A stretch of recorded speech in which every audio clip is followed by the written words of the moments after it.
Let's play some Umineko. And how does the sound? I always tend to think Umineko is a bit louder than usual games. Back. Oh wait, I need to rename myself Rosa. You want me to fight you? I will kill you if you're Rosa. Alright, but yeah, let's resume. We're meeting back up with our favorite old man, Kinzo. He's not actually my favorite old man, but Kinzo noticed the sound of the raindrops beating on the rainbow. The rainbow. Happy Pride, Kinzo. I hope you realize that, what was his name? Genji has been in love with you for all these years. Beating on the window. It seemed to be pouring down thickly. I'm coming for you. Yeah, I'm coming for her so I can punch her lights out. It had begun to rain later than the weather report had predicted. Kinzo approached the window as if being summoned by the sound of the rain. Listen, beggars can't be choosers. Okay, you want to be punched by me? Yeah, I can arrange that. You don't even need to change your name to Rosa.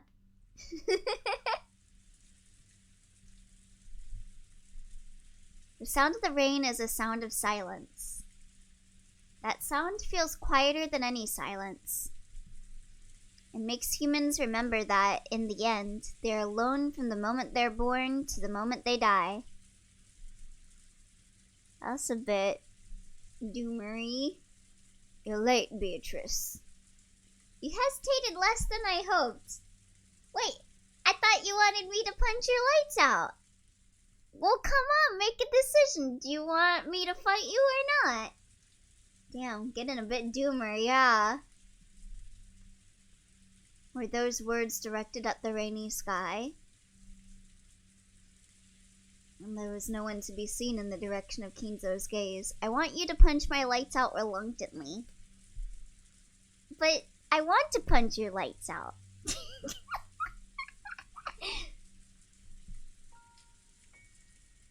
Well then, let us begin. Let us begin our banquet of miracles. That's the problem. That sounds like a skill issue. This island has now been cut off from the world. Now there are none who can interrupt my ceremony. There are many fitting sacrifices for you. 4 of my children. 3 of their companions. Speaking of skill issue, hi Ellie, what do you mean? Speaking of skill issue, hey. 4 of my grandchildren. Me and my guests and my servants. You may devour as many as you please. The key of fate will select the sacrifices in accordance with the demon's roulette. If that roulette chooses me, even I will become your sacrifice. However, because of that, because I will bet on such madness, I will most assuredly bring forth a grand miracle. Come, devour to your heart's content. I will achieve victory over that roulette. Yes, I'll put everything on the line. First, I'll return the inheritance of the Yoshinomiya family. Damn, he's down ridiculously bad. He is astronomically down bad. You know how I say potato, tomato? Someone said it in a show I was watching, and I had just described 2 insane characters to my sister. When I said that someone said potato, tomato, she said, which of the 2 insane characters was it?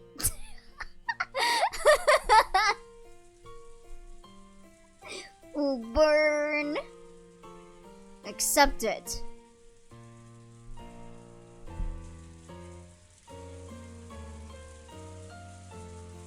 Oh. Kinzo tore the window open, ripped a golden ring off his finger, and forcefully threw it away. The worst part is she was right. It's like, who the hell says potato, tomato? Twi just sitting there like, me? At that time, the sound of thunder rang out, giving the illusion that the lightning had accepted the ring. And when you are resurrected, surely I will be the one who stands witness.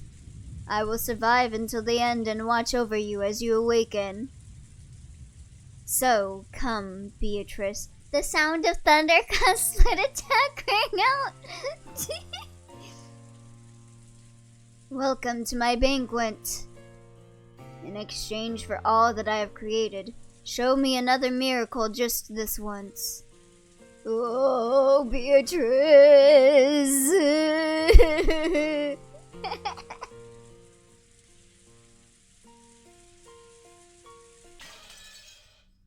Welp.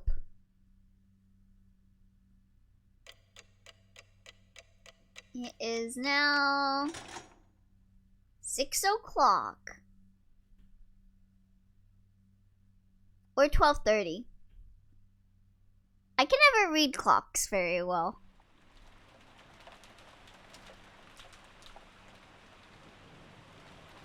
A news ticker popped up on top of the TV program we were watching. Yeah, shorthand is the hour. Okay.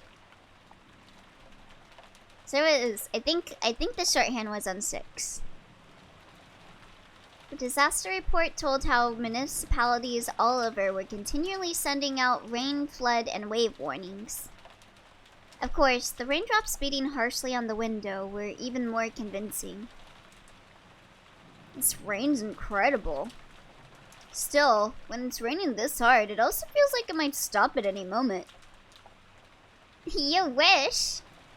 They said the typhoon's moving slow, so it might be like this all day tomorrow. And even a little bad weather stops the boats from coming.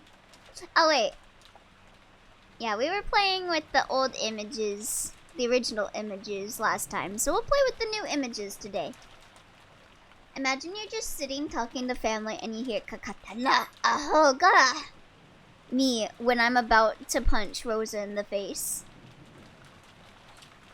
And even a little bad weather stops the boats from coming. It looks like we won't be able to head out on Sunday after all. Just in case, I cleared all outside business from my Monday schedule, and I'm glad I did. Which means, looks like we'll get to skip school Monday. Hell yeah! Living on an island's starting to sound pretty good. Come to think of it, Jessica, you've got to take a boat to school every day, don't you? What do you do when the boats stop running? Do you stay home when it rains and show up late when the wind's blowing like King Kamehameha?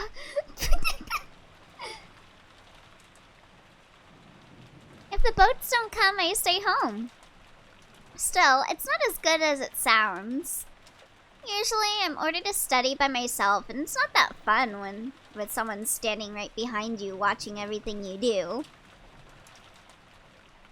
During the rainy season, does the weather ever stay bad for a long time and make you miss a bunch of days in a row?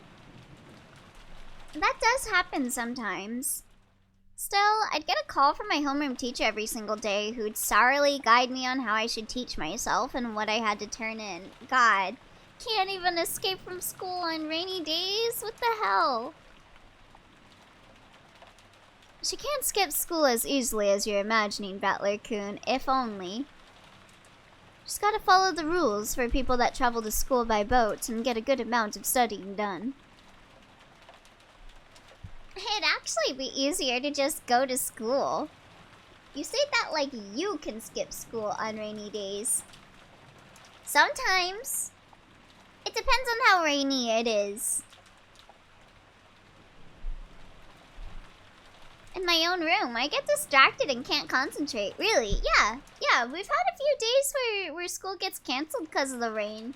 Because, like, it's too dangerous to drive out in the rain. I've only had classes canceled for rain once. That was university. Yeah, we've had it getting canceled for air quality or rain. I know, like, start of this year, like, I know it wasn't school, but it was work. Start of the year, you remember when, like, my house became flooded? I had to call out for work because of that.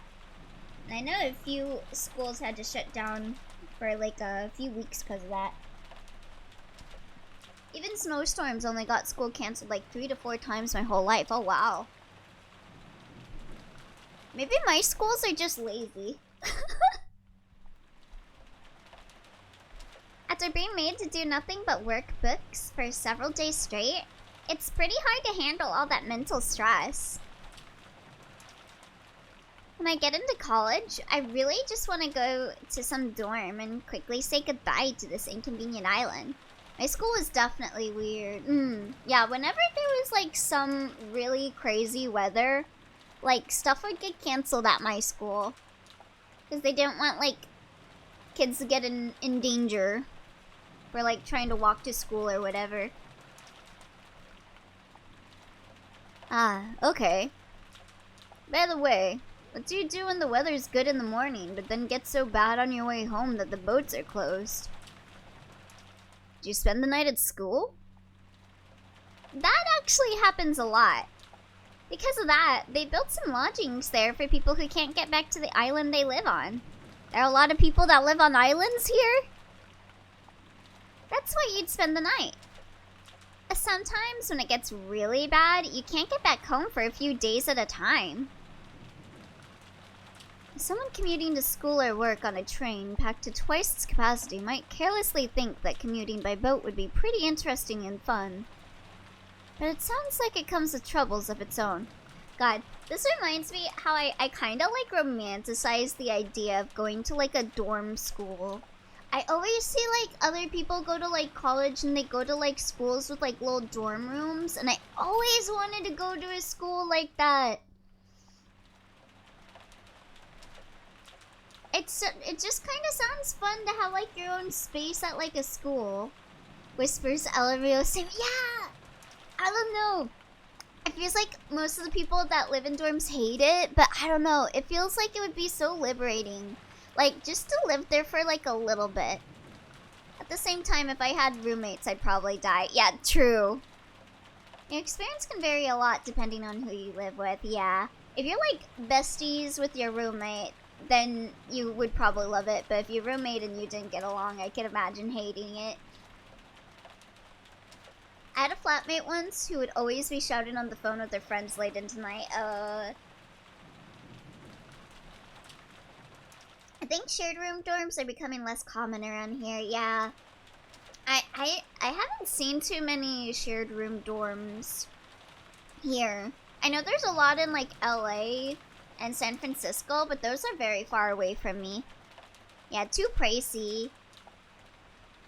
I remember I wanted to go to this one college in LA specifically because it had dorms. But also because it was like it had like a theater program. Like it was a theater school, so I wanted to go there. But the bigger thing was, do they have dorms? You hear thoughtless tourists saying stuff like that all the time. I've had enough of island life. I really want to just graduate high school and say goodbye to this island. But they're all dorm schools, even for high school, right? Why'd you choose that Nijimas school of all places? Thoughtless tourists? I'm no tourist. I wanted to go to one of those from the beginning. But Mom's always going on about how I need to learn manners and discipline as the successor. Oh, hey, dwarf, welcome. So, I ended up sticking close to home, even for high school. Man, I hate this island.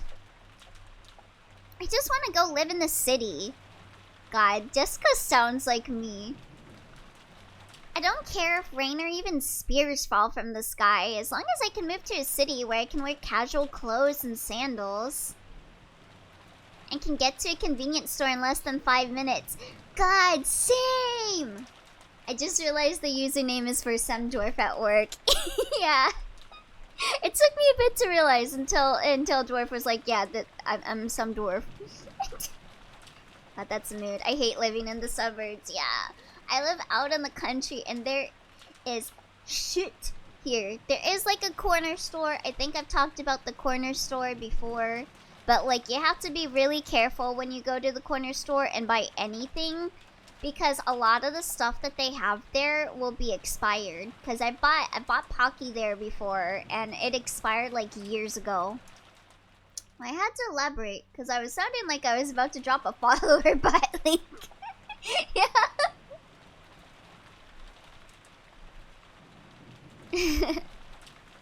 Hold out just a little longer.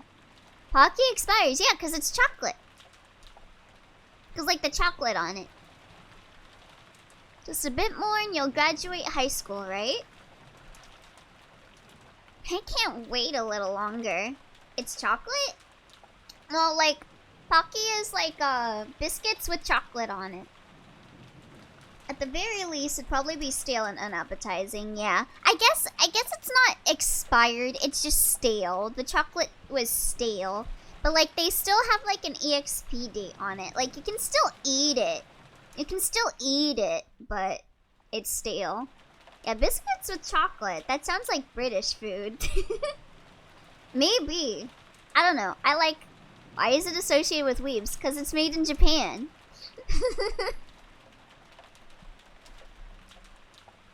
I can't wait a little longer. Ugh.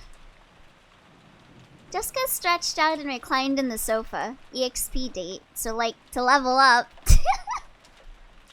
Maybe. You get to that EXP date, and then if you eat it, you'll get stronger. Maybe. If you live. Maybe it was a bad time slot, because there weren't any interesting programs on. We had nothing to do but languidly kill time until we were called for dinner. After that episode, Maria never returned to the cousin room after all. No! What do you mean she never returned? Where is she? Aunt Rosa probably took her back to the mansion. No! Had to be pretty boring for Maria, all by herself, while the adults had a confusing conversation.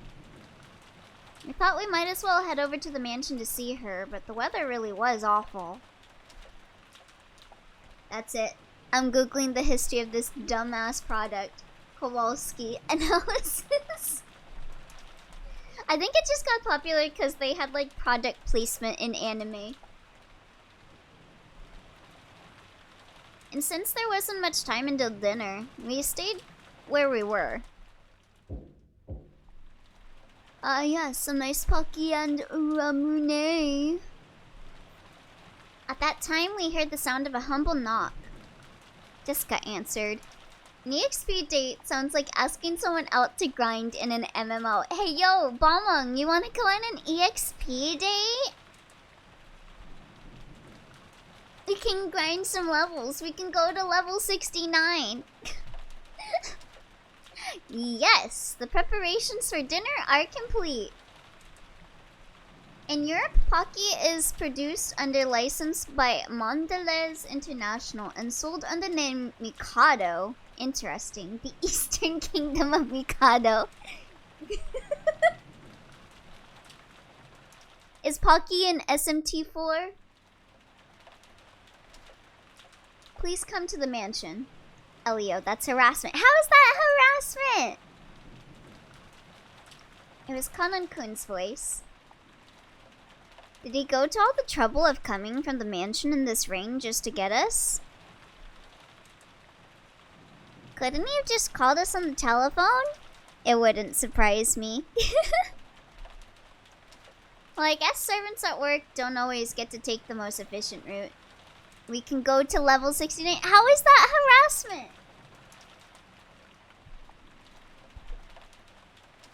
What if they want to go to level 69? Just when I was getting hungry. Let's go. SMT4's junk items being common household objects that these backwater samurai have to just guess about what it is honestly one of my favorite things. Yeah, I loved getting the junk items in 5 as well. And like reading the descriptions. You're telling me you just randomly picked that number? No. But how is Tell me how that is harassment. George Aniki turned off the television and stood up. My stomach's been growling for a while.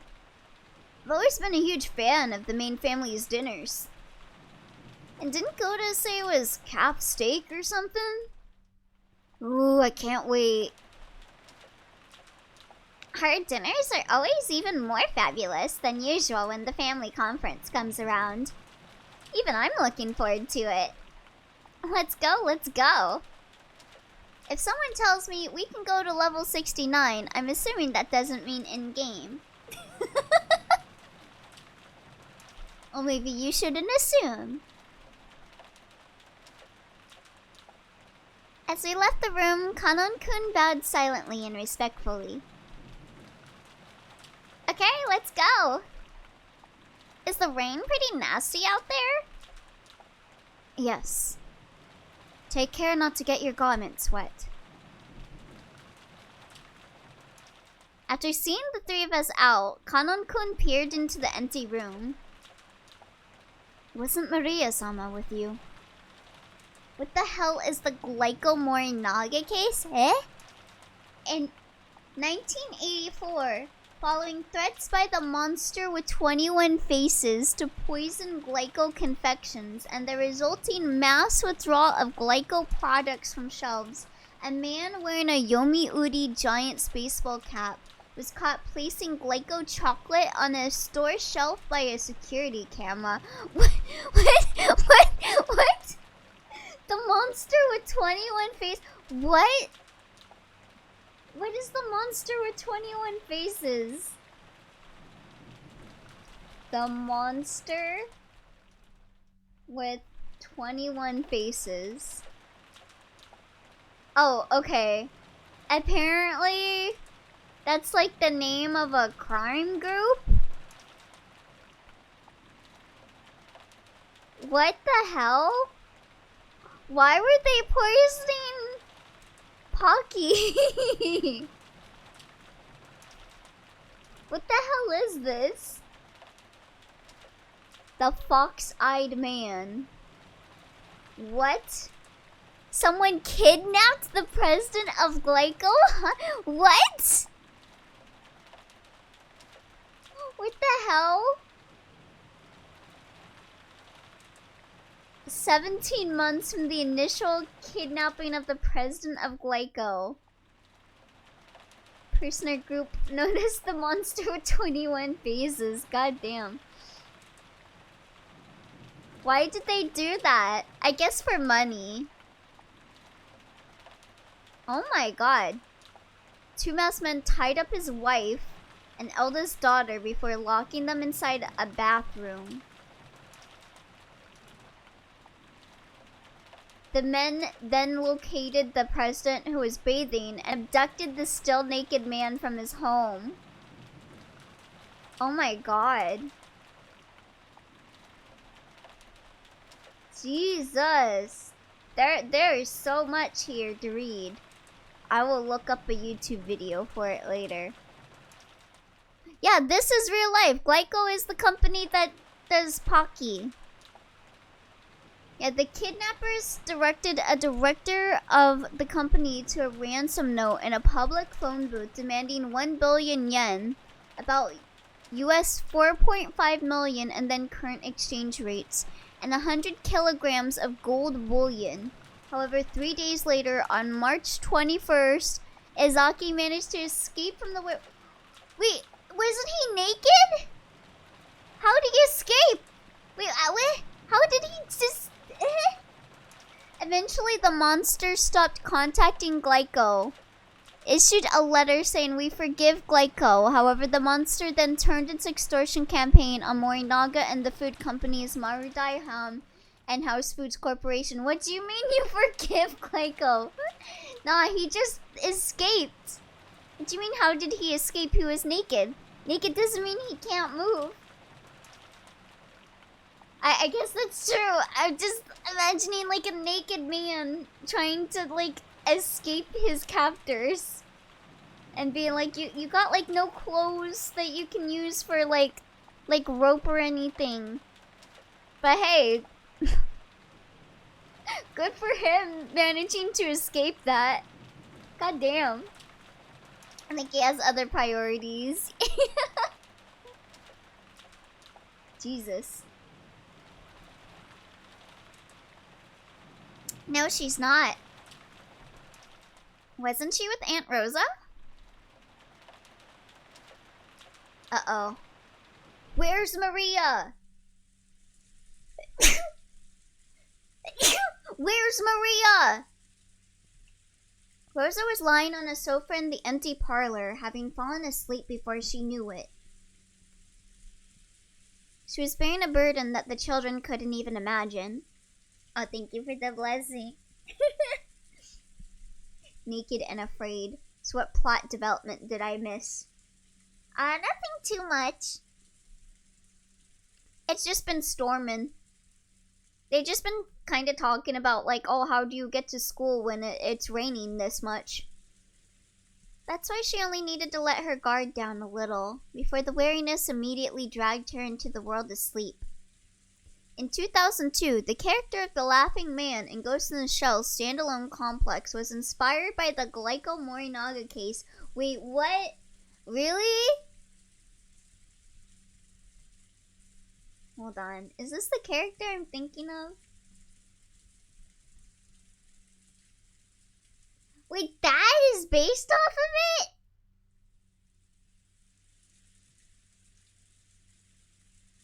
The hell?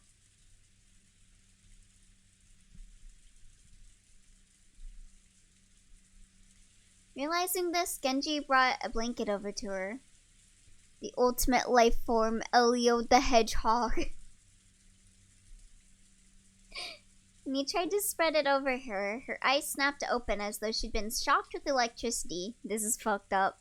Yeah, what the fuck? That you just, like, uncovered, like, a rabbit hole. Jesus.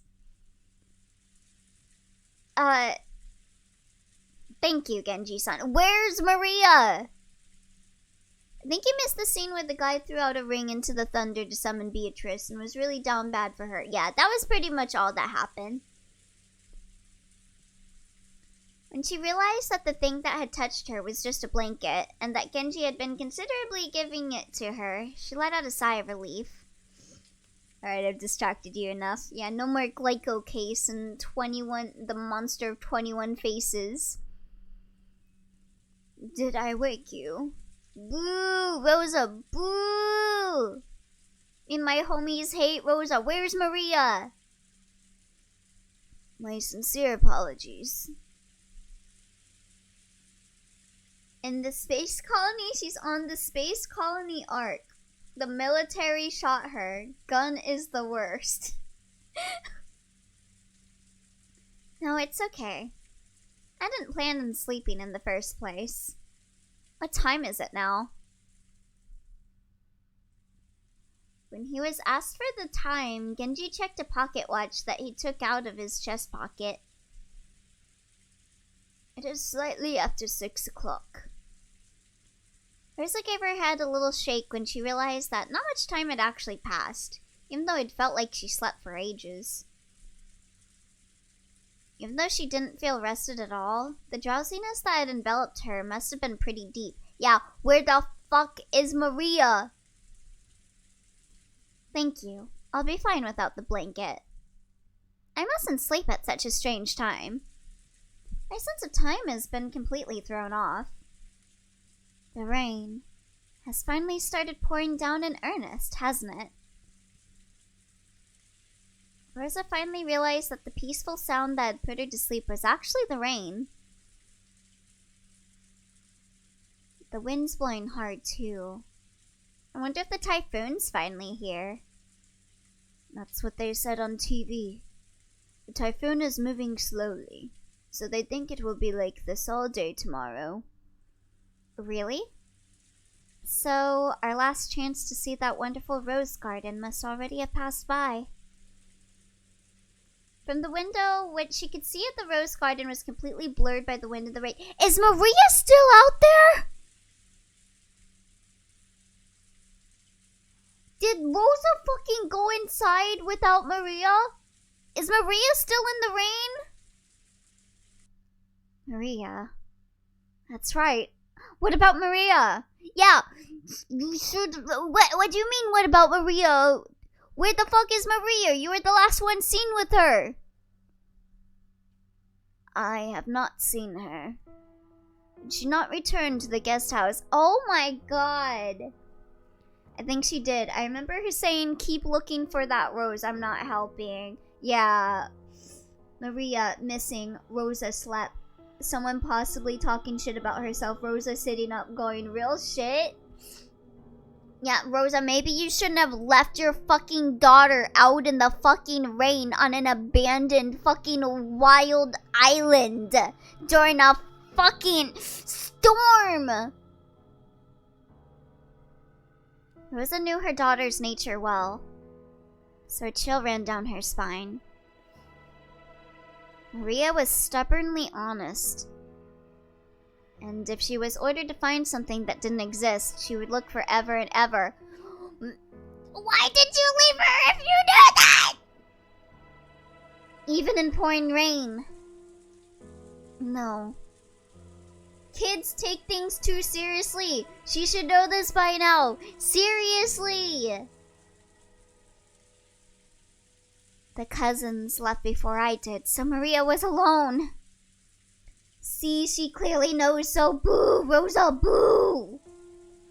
Maria better be okay. I swear to fucking God.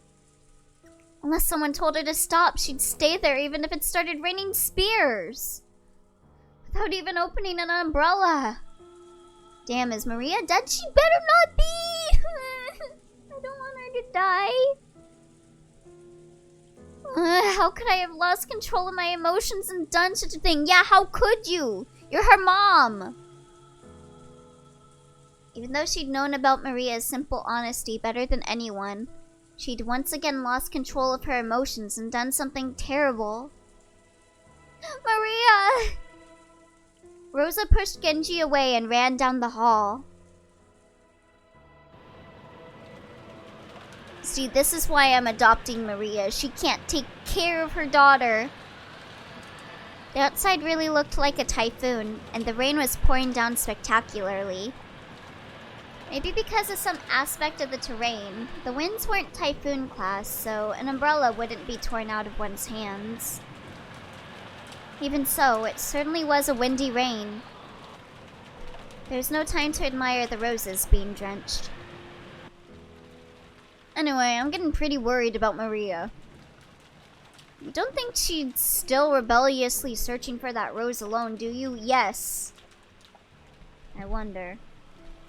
Surely she wouldn't do it in this rain, or at least... I wish I could believe that, but Maria-chan sometimes gets really stubborn and intensely straightforward. Once again, this implies shit like this happens often, sadly.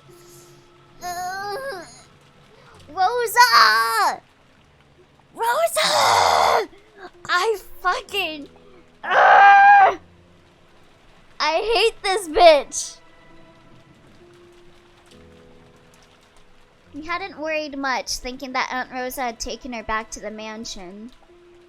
However, when Kanan-kun had come from the mansion to call us and thought Maria was here, we got a little worried. I did not see her in the mansion, so I was sure she was here. After all, Rosa-sama was taking a nap. You didn't see her on your way over here? My apologies. It is so easy to hate Rosa, I swear to God. Yeah, the moment she slapped the shit out of Maria, I knew I hated her. I opened my umbrella and ran as fast as I could, so I did not pay much attention.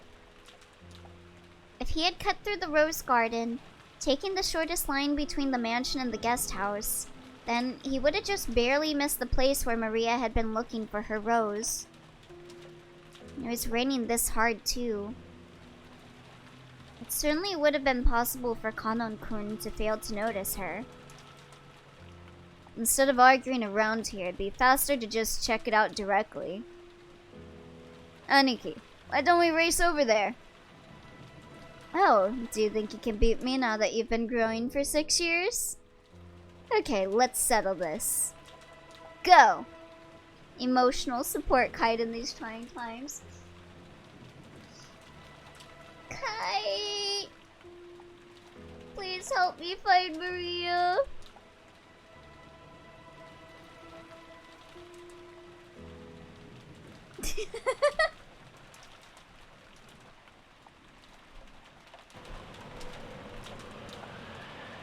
George, Aniki, and I flew out into the rain. Oh, thank you for the head pats. I can't head pat Maria, but I can head pat Elia. Well, thank you. Diska and Kanon-kun followed us. What would Kite do if he was here? I feel like Kite would try and save Maria. I feel like Kite is that kind of a guy. Cuts to Kite in a hospital bed. Even though he mocked me having few points.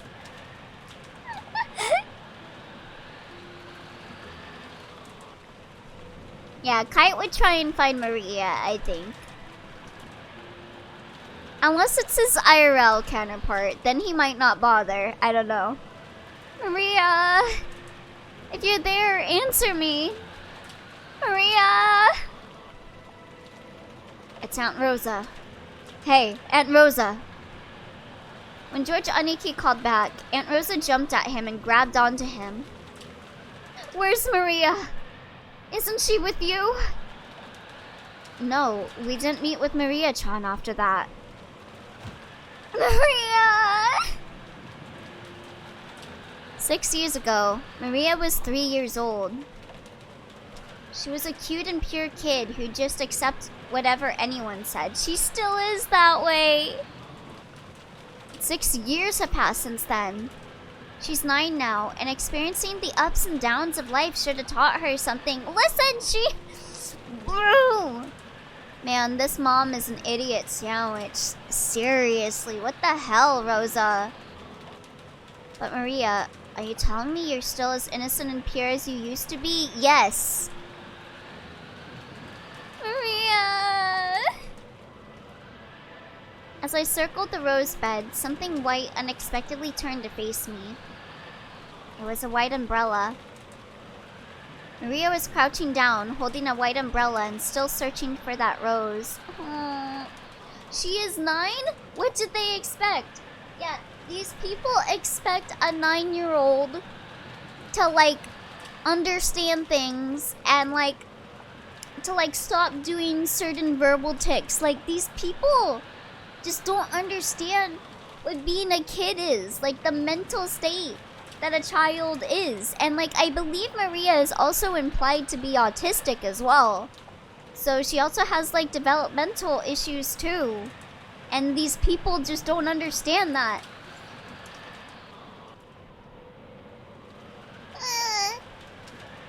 Her face, which had turned bright red from crying her eyes out, was dirtied with water and mud. Like, it's not that she doesn't care, she's just that dumb, apparently. I think she has a mixture of, like, caring and not caring, which causes a lot of her problems, if I were to guess something with Rosa.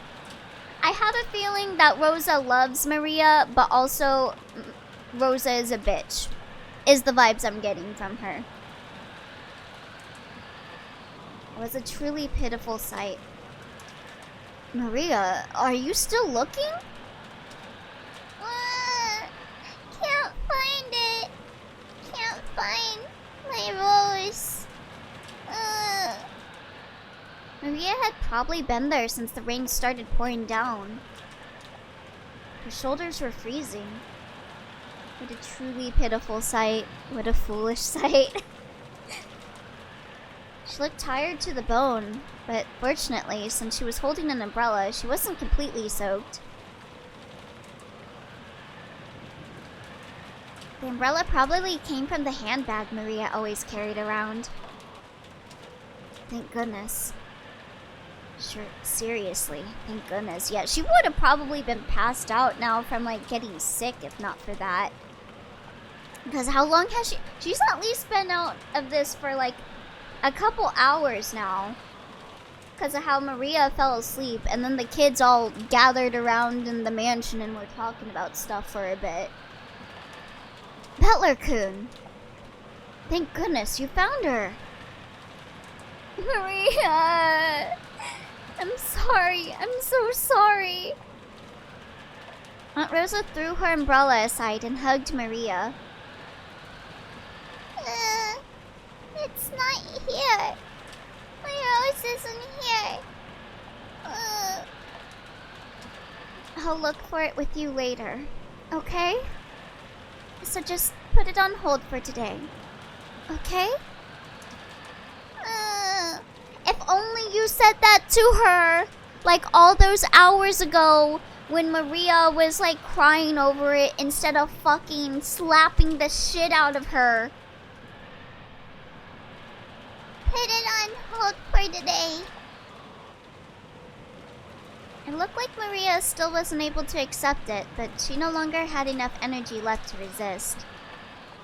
Deska and Kanon-kun caught up with us. I'll look for it with you later. What a fucking lie. I'll have a towel ready in the mansion immediately. Maria, were you here this whole time? I'm sorry. I'm sorry for being such a bad mother. Yeah, you should be sorry. And Rosa, why don't we head back to the mansion for the time being? If we stay here, Maria will catch a cold. You're right. Maria, let's go. If we don't get you cleaned up, Grandfather will be mad. Is that the thing that you're concerned about? Your dad being mad at you for not taking care of your daughter and not the fact that you had her out in the fucking rain?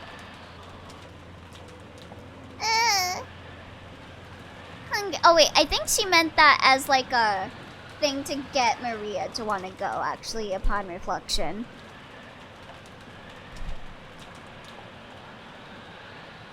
It's already time to eat.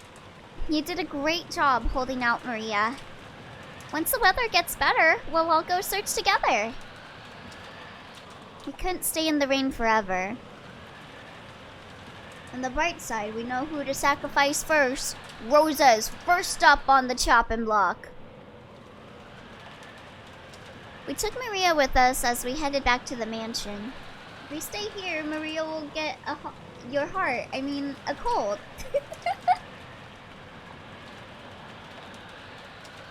Maria apparently wasn't as worn out as I thought.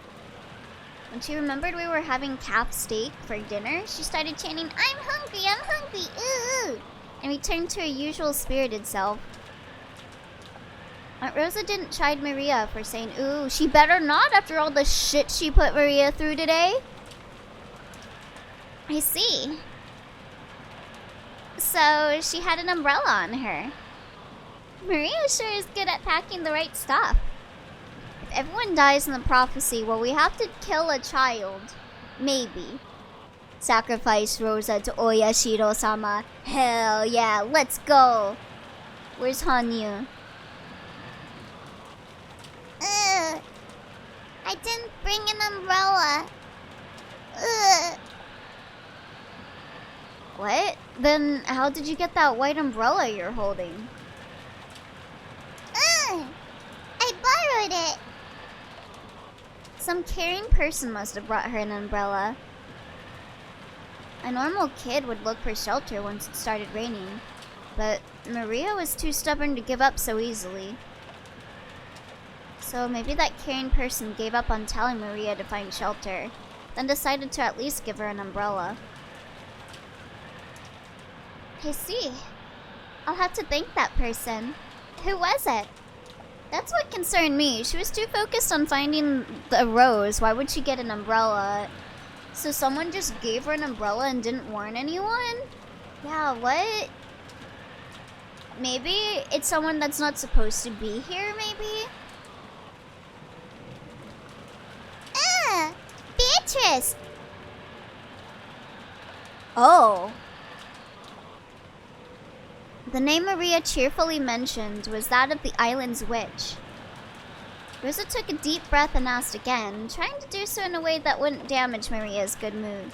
Yeah, maybe it was the witch. I knew it. I fucking knew it. It was Beatrice. Well, no wonder Beatrice didn't speak up. Really? That's wonderful. So, who was it? Who brought you that umbrella? Ugh. Beatrice?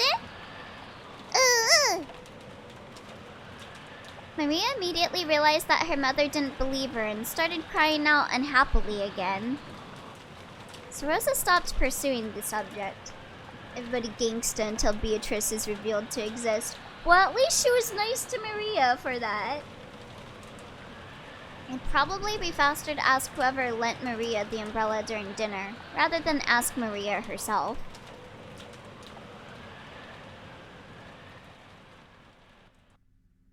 I wonder if Beatrice is gonna show up for dinner.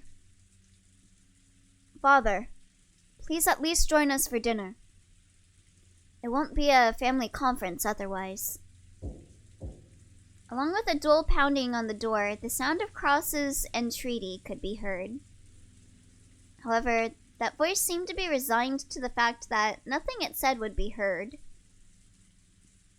Kingzo-san, won't you at least come out for dinner?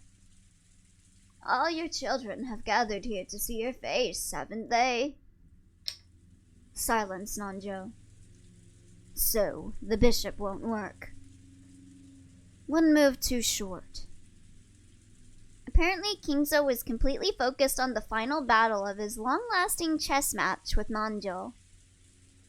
Kingzo's brow was wrinkled as he continued to glare at the game board through his spectacles. Cross's voice didn't reach his ears. Kingzo-san, if you change face for money, then yeah. Eh? They did come to see his face. Yeah, true.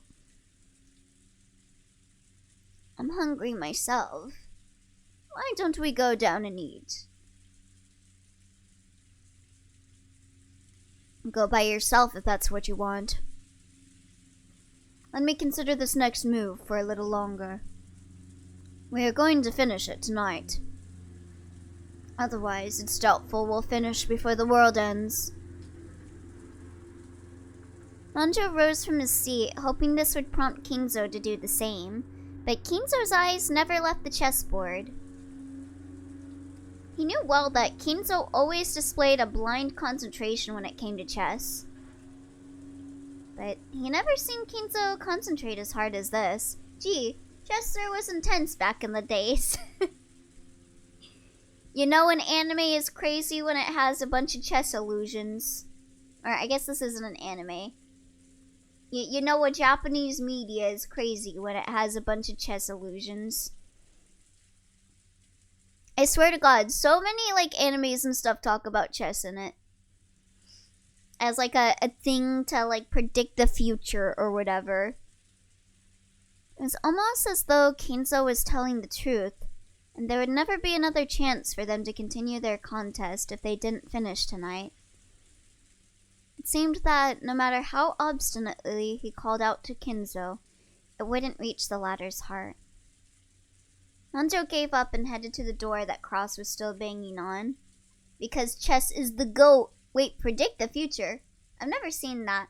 Well, like, maybe not fully, like, predict the future, but people will, like, play a game of chess, and then, like, the person that loses, or, like, a certain piece will correlate to, like, a character, so, like, they'll lose, like, a rook or something to, like, predict someone dying.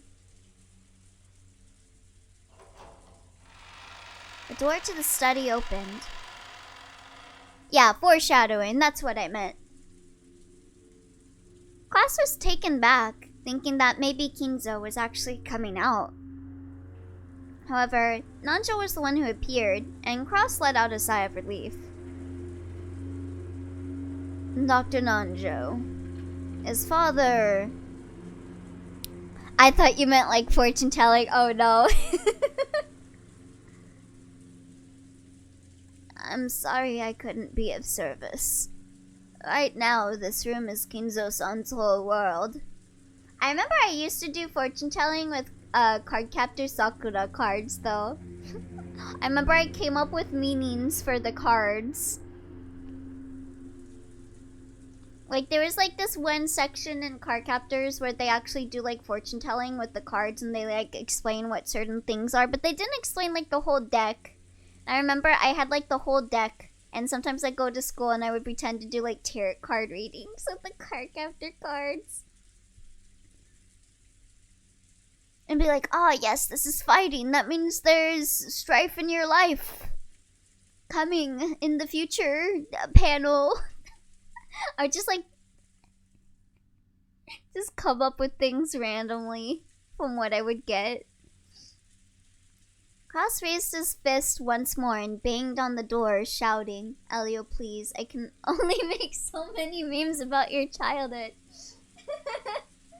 I even came to school.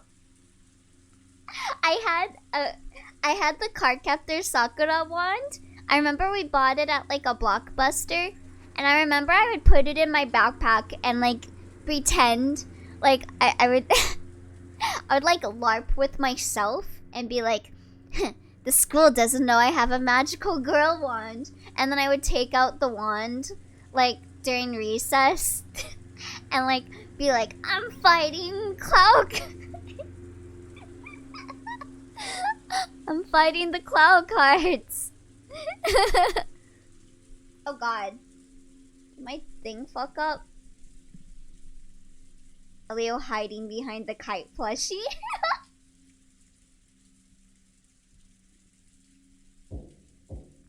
Father, can you hear me? We're heading down now, but please join us anytime you feel like it. All of your children are waiting for you, and your money. Your big stacks of cash. His voice was very loud, and he was making a racket, pounding on the door. There was no way it wouldn't reach Kinzo's ears. Well, it certainly was reaching him. But he ignored it anyway. However, unlike the time he'd been called down for lunch, he didn't fly into a rage. By now, Kinzo was calm at heart, almost as though he had taken on a philosophical view and turned himself over to fate. Neither dinner nor the faces of my children interest me in the slightest. Damn! I will only leave here if Beatrice is resurrected, or if I am chosen as a sacrifice for the key. You look at this. Elio fighting Cloud cards while his classmates don't suspect a thing. I'm just out there on like the frickin' field of my school, pretending to be hitting the air, pretending that there are monsters there.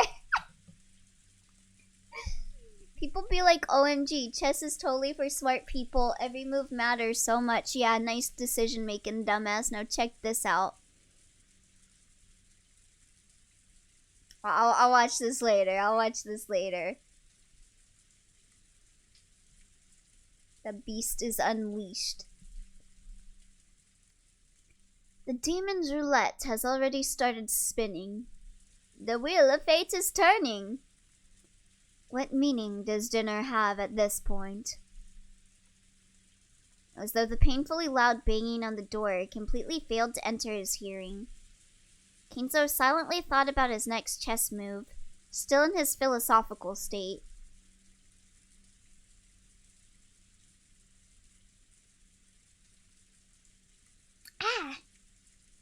Just as always, Kinzo's figure couldn't be seen anywhere in the dining hall.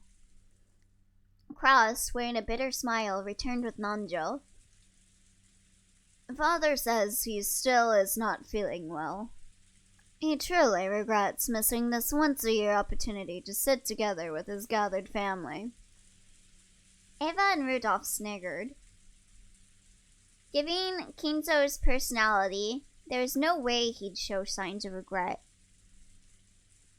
And none of his relatives showed any regret at his absence. Then why don't we start dinner? Goda, begin. Oh god, look at this fucking shithead. Certainly. Well then, if you will allow me. When Goto was told to start the family conference dinner, his biggest time to shine of the whole year, he nodded with a broad grin. God. May I ask who lent Maria an umbrella? When Rosa timidly cut through the silence of the dining hall, everyone noticed. Bro, Kinzo is taking so long to make a move. He would totally eat my overhead in a match. An umbrella? What's this about? A short while back, Maria was in the rose garden when it started raining. And she apparently borrowed a white umbrella from someone. I wanted to thank them. It wasn't one of us. After you left, we moved to a different room and had a friendly chat that whole time. Oh yeah, that sure was a friendly chat. That's right. Even after that, the siblings had a real friendly chat. Yeah, is that what blackmailing is called nowadays? The word friendly fell awkwardly from Hideyoshi's lips. So even those who hadn't been present could tell the conversation hadn't been a pleasant one. At the very least, it couldn't have been me, Eva, Rudolph, Hideyoshi-san, or Kirie-san. We were together the whole time, even after Natsuhime-san and Rosa-san left. Oh wait, really? Elio, let's be friends. Toi, what do you want me to do to you? You want me to blackmail you? The whole time until the meal started. Nisan went up to the study with Genji-san to call father. At that time, the rest of us went straight to the dining hall. So it wasn't one of us. Don't ask it like that. Couldn't have been a servant kind enough to lend an umbrella. So, was it you, Goda-san? I have been in the kitchen the whole time preparing. My sincere apologies. What do you want me to do to you? You're just giving him ammo. Yeah, so he can get blackmailed.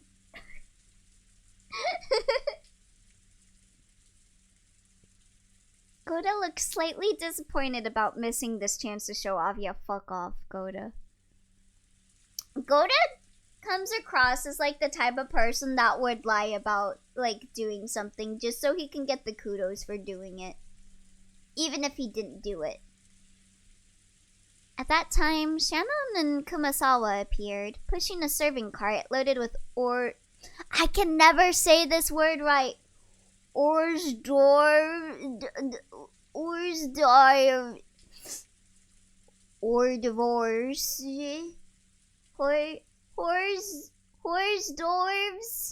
I don't know. Herbivores.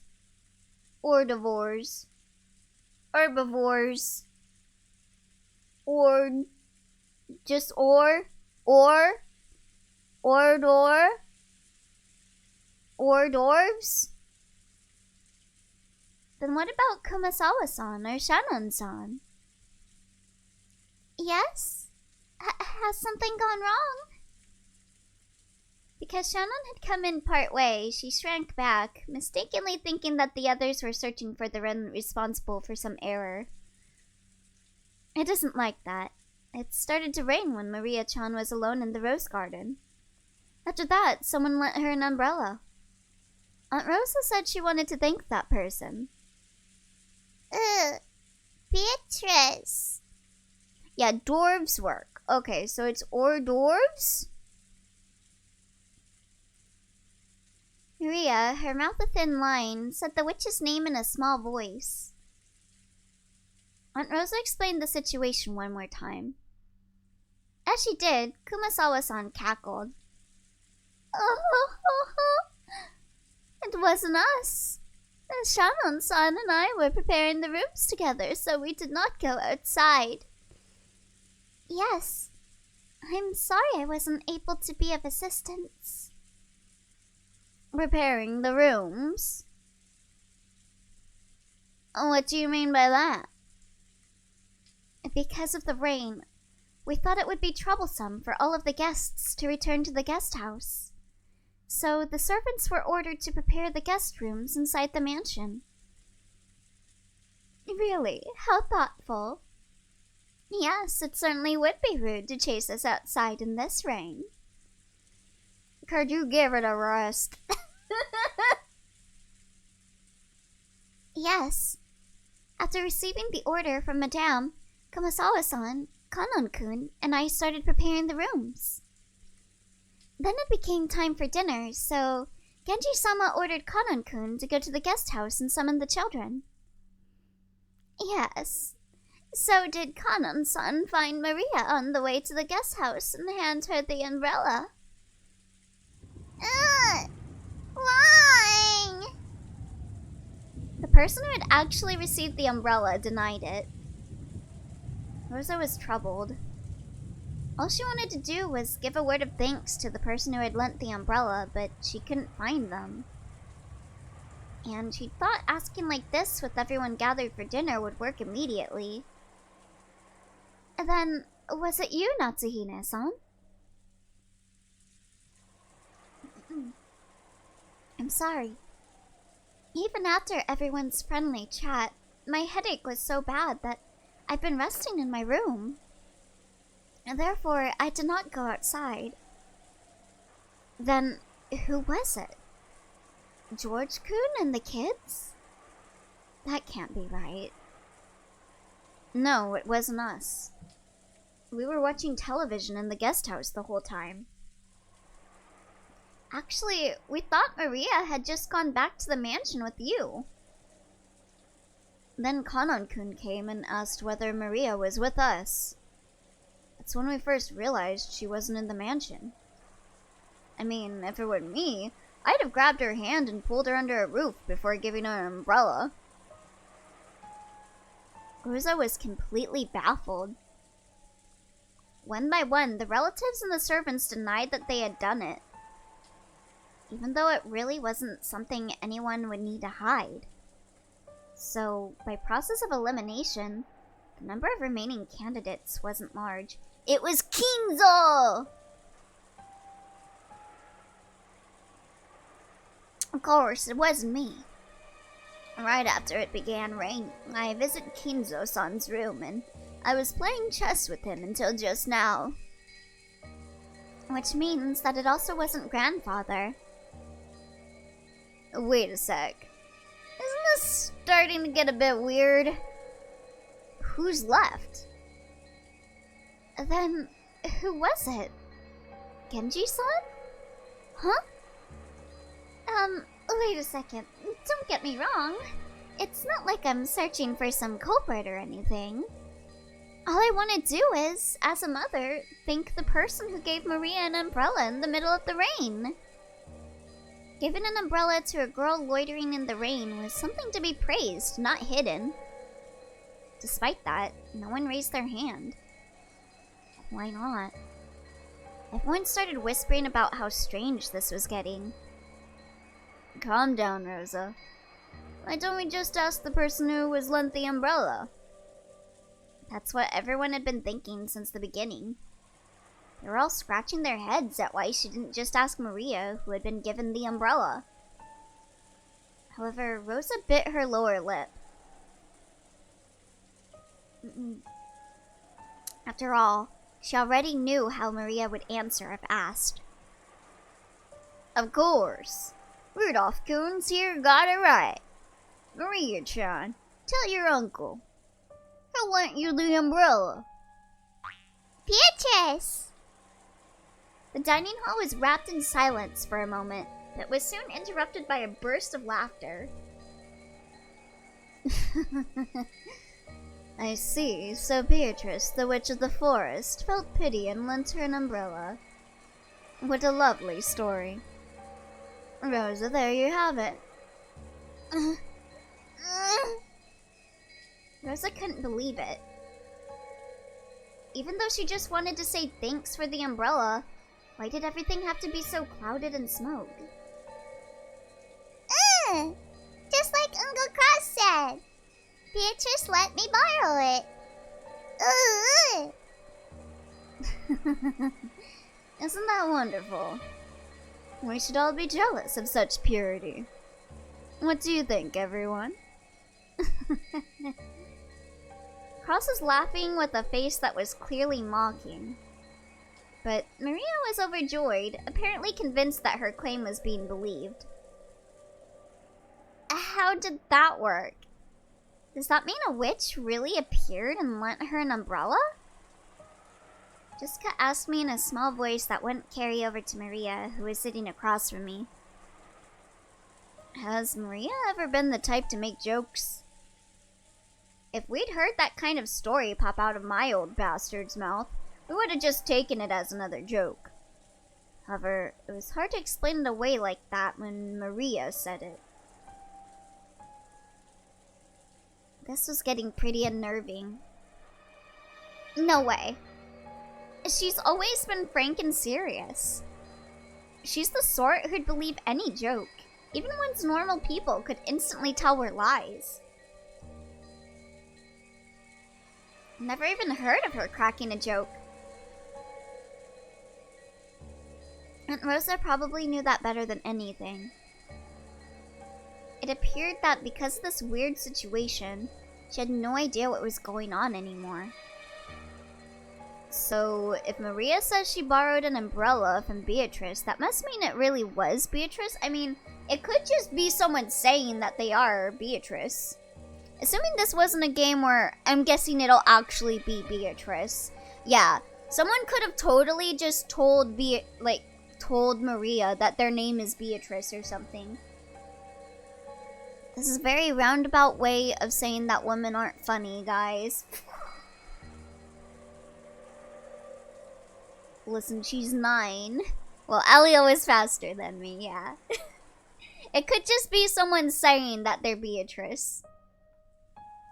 We're talking about Maria here, so I can't think of it as some kind of metaphor or joke, but I'm pretty sure it actually is Beatrice. But yeah, if this was reality, I could see it just being some person telling the child, oh yeah, I'm the witch, Beatrice. And Maria would believe them. It might be best to take what she says at face value. Then, what's going on? You think Genji-san or someone put on that fancy dress from the portrait and gave Maria the umbrella? I'm not sure about that. Actually, that's what I want to know. Jessica shrugged jokingly, but her expression didn't completely match her attitude. What's this fucking word again? The hors d'oeuvres were set out, and Goda showed off his vast store of knowledge. The meal began.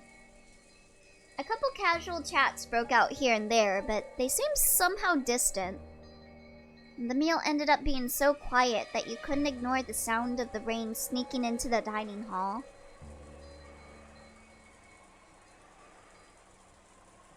Ooh, mystery. Kumasawa and Shannon, pushing the serving cart, ran into Genji and Kanon on their way to the kitchen. It would still be odd. How known is Beatrice to the rest of the world? I think it's just a legend between the Ushido-miyas. Because it was all like, at least so far, it's been assumed that Kinzo is the one that came up with the Beatrice legend thing. Oh, it's Genji-san. Did you lend Maria-san an umbrella? An umbrella? What are you talking about? Get dunked on, Goda. People didn't really appreciate your food. Let's go! Get fucked! Well, I heard that when it started raining, Maria-sama was alone in the rose garden.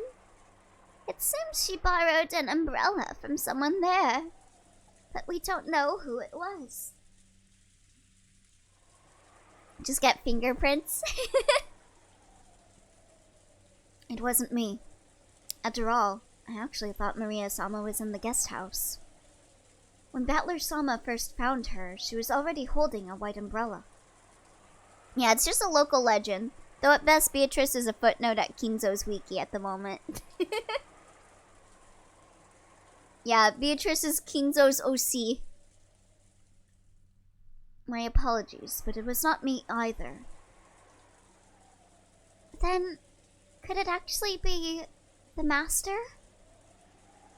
Both in the dining hall and right here, everyone had stated that they hadn't done it. That only left Kinzo, but... Maybe he went down the corridor for some reason, when he just happened to see Maria-sama in the rose garden without even an umbrella. The master is not particularly fond of Maria-sama. Really? Why doesn't he like Maria? I agree. I can't imagine that, for Maria-sama's sake, he'd go to all the trouble of descending the stairs with an umbrella. What the fuck did Maria do? Oh my, how troublesome. Does that mean the one who lent Maria-sama an umbrella really was Beatrice-sama?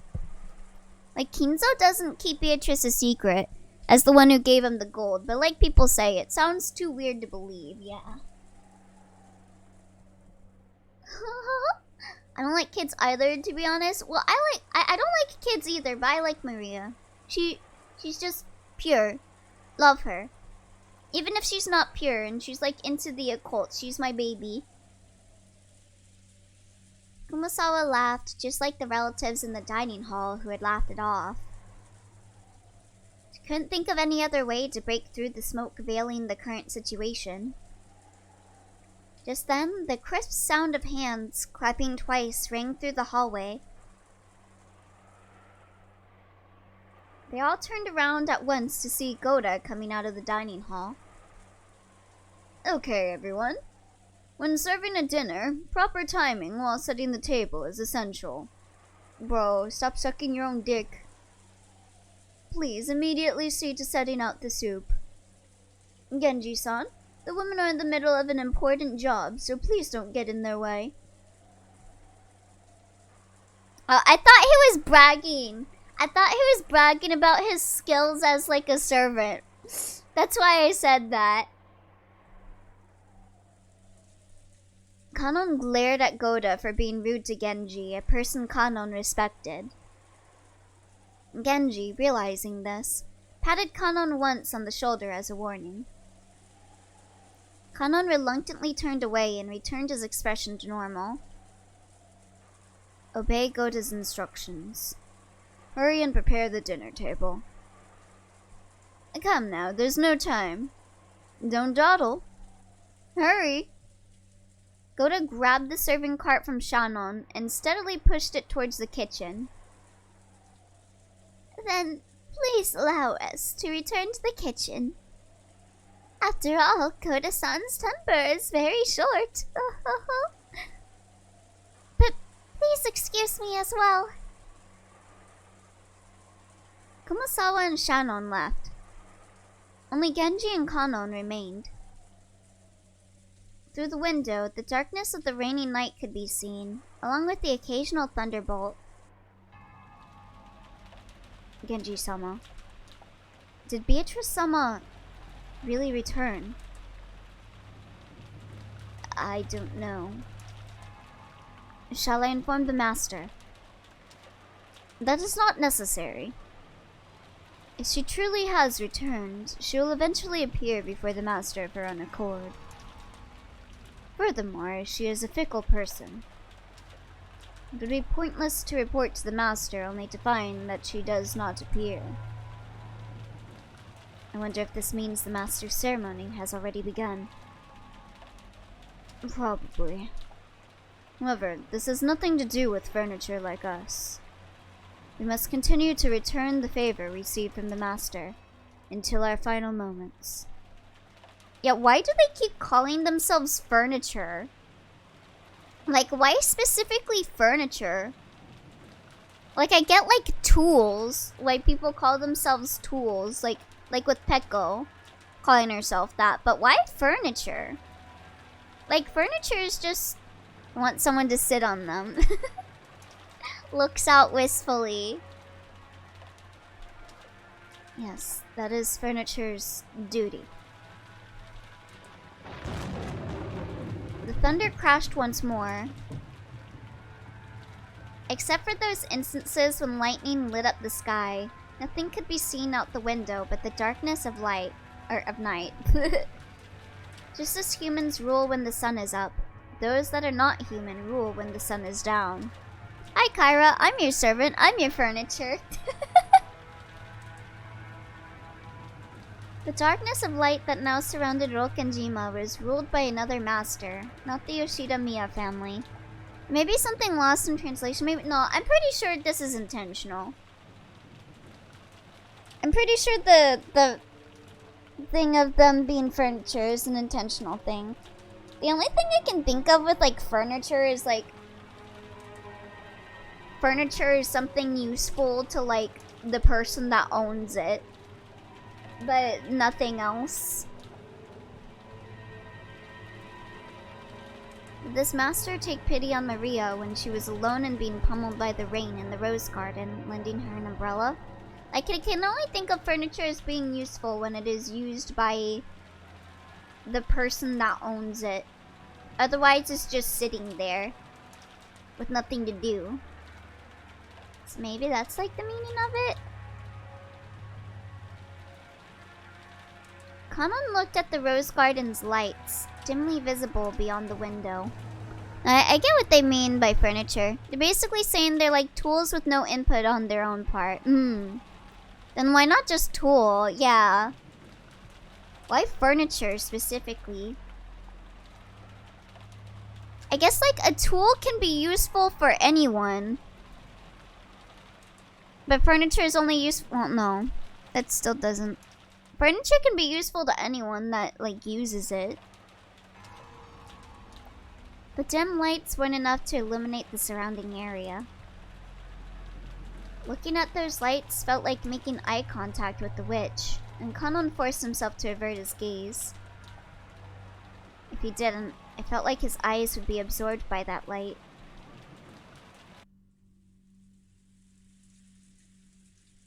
Can the weather change how people act? Hello, is this the IKEA? Yes, would you like a Kanon or a Shannon, Blurneko? We have no blahages, unfortunately. We've got cute waifus and husbandos. Kanon, please? Good choice, good choice. You often hear stories about how things like atmospheric pressure can influence people's moods and physical health. For some time now, everyone had been struggling to clear the gloomy atmosphere. But any conversation was quickly cut off, and in the end, the dining hall was simply filled by the sound of the rain. Dessert was some kind of chocolate cake accompanied by pear sherbet. Ooh, that sounds good. Goda-san enthusiastically explained the recipe as soon as this final dish was presented. But I quickly forgot the details, yeah. Good. We don't need to remember anything Goda talks about, fuck him. The guest of honor, grandfather, was absent. The weather was horrible, and the identity of the one who'd lent Maria an umbrella remained a mystery. When dinner ended, no one felt even one bit refreshed. It was too late now, but I realized painfully that taste wasn't the only important part of a meal. The whole atmosphere was also critical.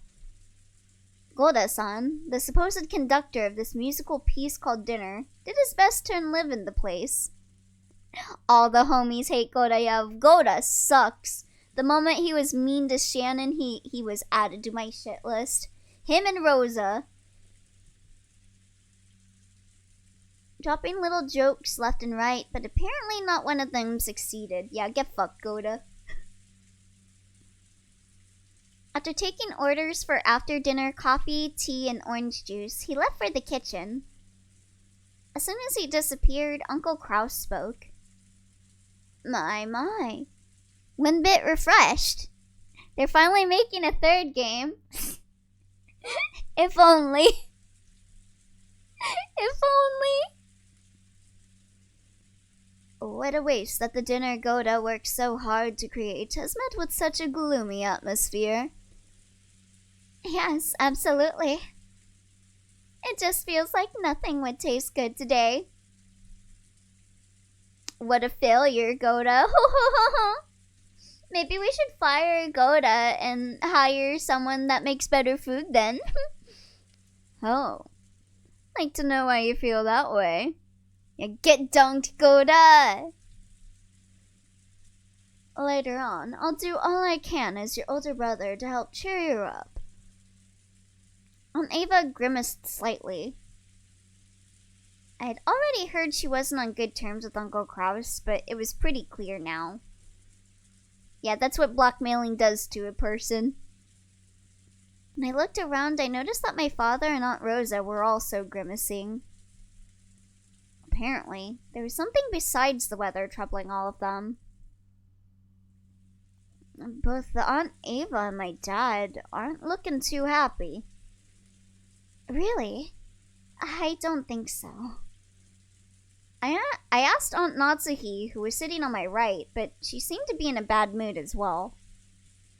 She snapped back as if to say she was absolutely not interested. Well, our adult conversation got a little complicated.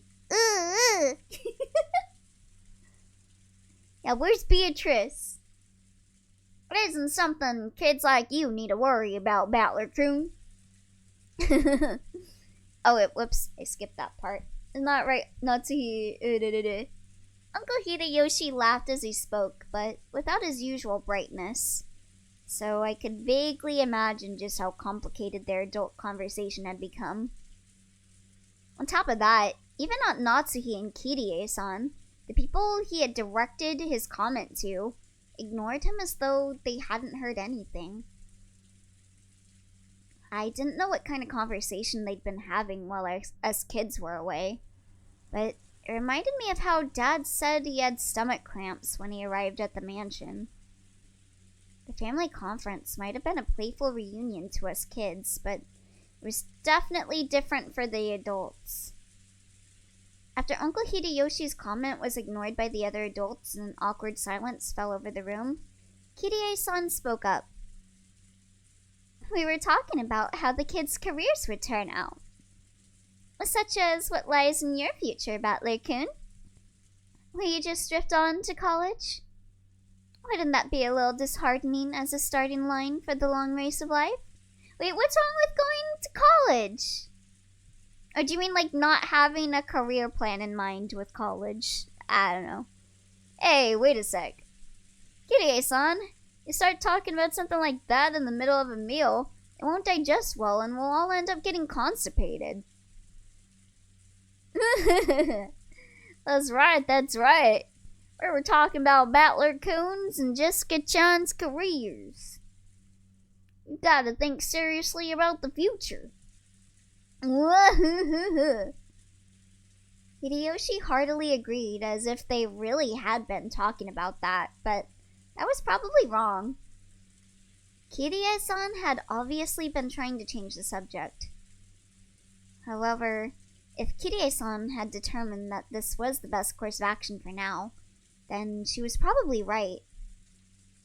Taking this into account, I cast aside my suspicions as to the cause behind Aunt Ava and Dad's bad moods. At long last, the serving cart returned filled with coffee and tea. Kumasawa-san and Shannon-chan served it to everyone. Goda-san then explained that this concluded tonight's meal. If only the mood had been a bit more cheery, it might have been the best dinner in my life. Now, to close out our dinner, we'll have our ritual sacrifice of the person that made our food, right? He's gonna become part of the key, right? He's gonna die, right? It's a shame this best of dinners couldn't have been had under the best circumstances. Jay-chan, is dinner over now? Let's go! Come on, let's kill Goda. Make him into some cheese. Over? Yes. With this, dinner is finished. Don't be rude. Stay in your seat and calmly drink up. Maria looked like she was really excited by the occasionally crashing thunder. Maybe she wanted to quickly finish eating and run over to the window. She'd been fidgeting for a while, waiting for the meal to end. So maybe she likes thunder now because of Beatrice. Like, it seems like Beatrice is associated with thunder. So, Maria is a fan of lightning cross split attack. Some people are afraid of thunder, while others find it interesting. And Maria was apparently one of the latter sort. Now hold your horses there. Things gotta be done with style. Therefore, when she heard from George Oniki that dinner was over, a huge smile broke across her face. Yeah, she likes thunder cross split attack.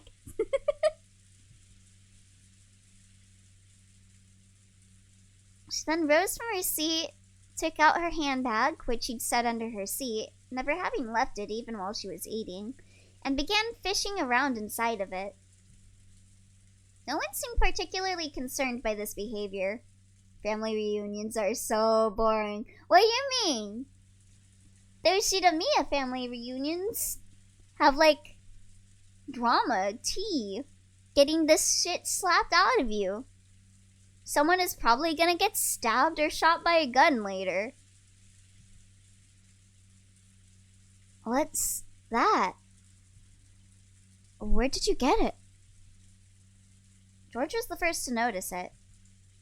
As he spoke, Battler noticed too. They saw that Maria was now holding a beautiful Western Star envelope. Hey yo, Maria's in Smash! Let's fucking go! On the front of the envelope, the Yoshida-miya family crest, the one-winged eagle, was done in gold leaf. Hey yo, is she a shadow fighter for Sephiroth? An echo fighter, I mean. Echo fighter? Furthermore, the fact that it was sealed with dark red wax made it clear that this wasn't something Maria could have brought as a prank. Oh, hello, Eternal Vibe. Wait, let me try and wink. Oh, I can't wink. There we go. Hiya, Eternal Vibe. Oh, thank you for the head pats. Wait, your family reunions don't have people getting sacrificed to witches? Doubt it. Maybe a villager. I could see her being an echo fighter of Sephiroth. I could see her with a very large, long sword stabbing people. Burning down villages. Maria-chan, what is that? It seemed that Natsuki had also noticed the strangeness of the envelope Maria was holding. Her voice sounded too serious for someone admonishing a small child, so the relatives around us finally noticed too. I'm not joining Hoshido, I'm not joining Nor, and I'm not joining the Yoshida-miyas. I'm joining the House of Smash, baby! What happened, Natsuki-san? Why does that sound like a reasonable Umineko spoiler? Nani? A what? Make sure to really need a lot of money right now next time. What is that? It's a Smash invitation. Maria, where did you pick that up? No! Maria is a witch. She clearly would be an echo fighter for Rosalina. Oh, true. Maria with a long sword and fire in the background. I can see it happen. do, do, do, do, do, do, do, do, do, do, do, do. Maria. Do, do, do, do. Maria. That envelope has Kinzo-san's. When Nanjo muttered that, even us kids could understand why everyone seemed to be frozen solid. Maria will bring Smash despair. The envelope that Maria held was one of the Yoshida-miya family head's custom-made envelopes for private use. In other words, it could only mean one thing. The envelope contained a message from Kinzo One-Winged Angel, but it's Maria.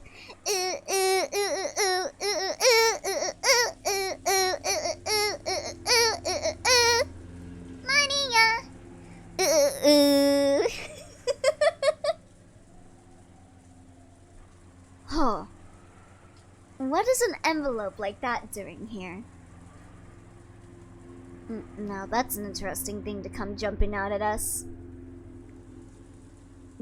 Just let me have a peek. Oh, excuse me. No way, I'll read it. I was told to read it to everyone. Uncle Hideyoshi tried to snatch the envelope out of Maria's hands, but she protected it as though hugging it and didn't let go. Yeah, I'm not gonna become like Terry. Like all the other King of Fighter characters before him. Hideyoshi-san, you can't use force against a child. Oh, thank you for the blessings.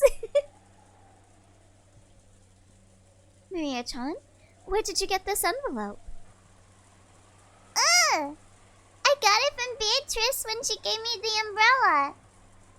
She told me to read it to everyone after the meal was over. I'm the witch's messenger. Messenger? The almighty witch of the island sure likes to mess around. Battler tried to joke about it, but no one laughed. I always wanted to try Terry fucking Bogard and Smash. I wonder what's written inside of it, Maria-chan? Gonna read it. She's in Mystic Messenger?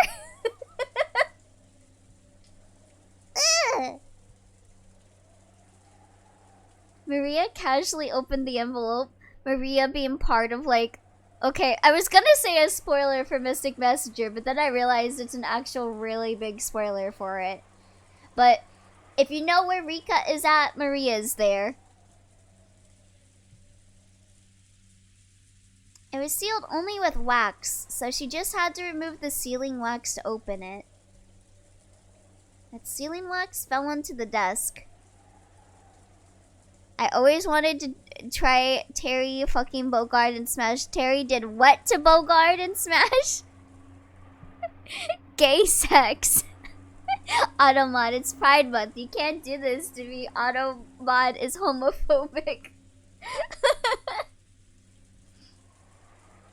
Hideyoshi hastily picked it up and stared fixedly at it. He then set it in the center of the table where Natsuhi, Kirie, and Nanjo stared at it. If you know where Rika is at, Maria is there. So, Hinamisawa. Wrong Rika, but I admire the Higurashi reference. Imprinted in the sealing wax was the one-winged eagle. I keep almost saying angel.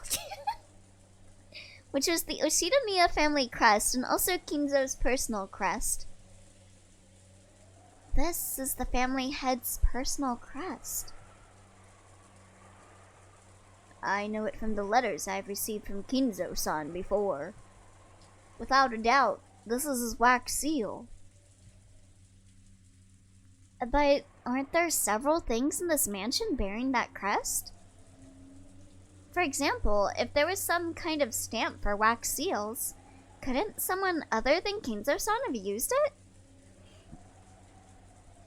You know what's messed up? Elio says Sephiroth more in other streams than in FF7.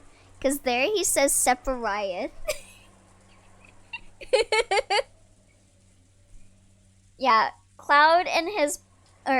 Baby girl and his ex-boyfriend, Sephiroth. No, Kinzo-san would always use a ring on his finger, as proof of the Yoshida-miya family headship when he sealed the wax.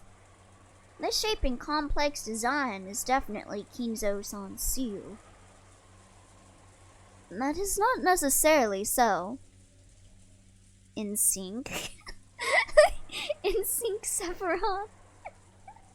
I swear to God, I gotta replay Kingdom Hearts just so I can be like, oh yeah, that's the guy from NSYNC. Anyone in the family must have received a letter from father at least once. We can't eliminate the possibility that someone used that wax as a model to create a fake seal and pass themselves off as father. I agree with Aniki. No matter how much the seal resembles Dad's, we can't prove that it's the real thing. So it doesn't prove this envelope came from him. I absolutely agree. I cannot approve of arbitrarily deciding that this letter came from father, based solely on the wax seal. Dr. Nanjo, couldn't you use a bit more discretion with your vague words? I apologize. It was not my place to speak. One after another, all of the siblings from Cross on downwards rejected Nanjo's statement, saying that the envelope Maria held wasn't necessarily from Kinzo. They were afraid. They feared from the bottom of their hearts that Kinzo's intentions were written in there, and that it might be some announcement regarding the inheritance that would be decidedly unfavorable to them. Maria. Damn, they malding. The person who gave you that envelope was the same person who lent you that umbrella, right? I don't know what "oo" means. Is it true? Yes.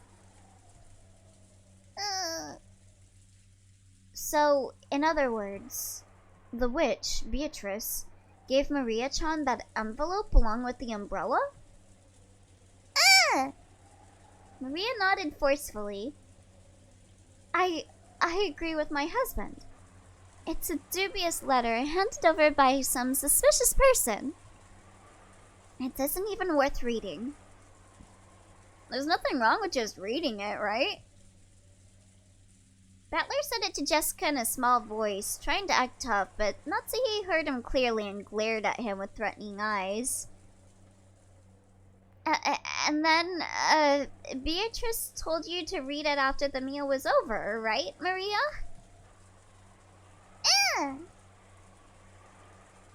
It's okay, everyone.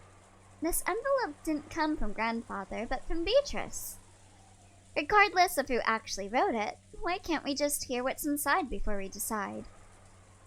Well, that's right. Even if Father didn't necessarily write it, I'd still like to know what's written inside. Maria-chan, I'm sorry I tried to take it from you by force earlier. I apologize, so will you read it aloud in front of everyone? Maria, read it. As all the relatives stared fiercely at Maria, she spread the letter open with a rustle. God, these people were trying to steal the letter from her so they could see if it was like a bad thing for them, so they could pretend that the letter was never written. This fucking family sucks. Do you think it really did come from Dad? Impossible. When Father has announced something to us in the past, he would always send Genji if he didn't do it directly, correct? I cannot believe that he would use such a joke-like approach. That's right. Maria, a messenger? What's wrong with Maria? They are malding so hard. That definitely doesn't suit Father's tastes. Rosa, could this be Maria-chan trying to surprise us by putting on some kind of show?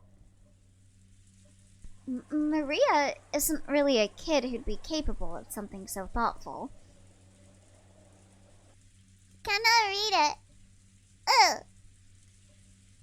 The words came out of Maria's mouth, but for some reason, her voice seemed different from usual. Everyone went suddenly silent. Welcome to Rokenjima, members of the Oshinomiya family. I am Beatrice, the alchemist for this family employed by Kinzo-sama himself. Ooh, this music. That's crazy. Quiet. Which episode is this again? This is episode 1.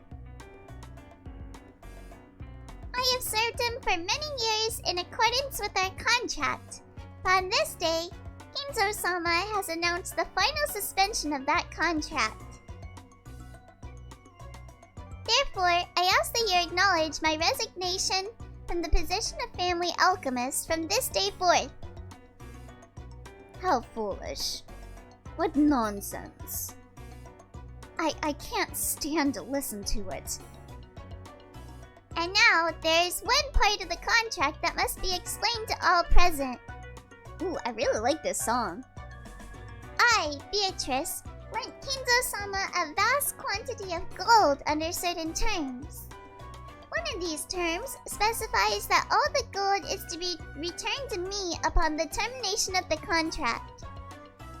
Furthermore, I am to receive everything of the Yoshida-miya family as interest.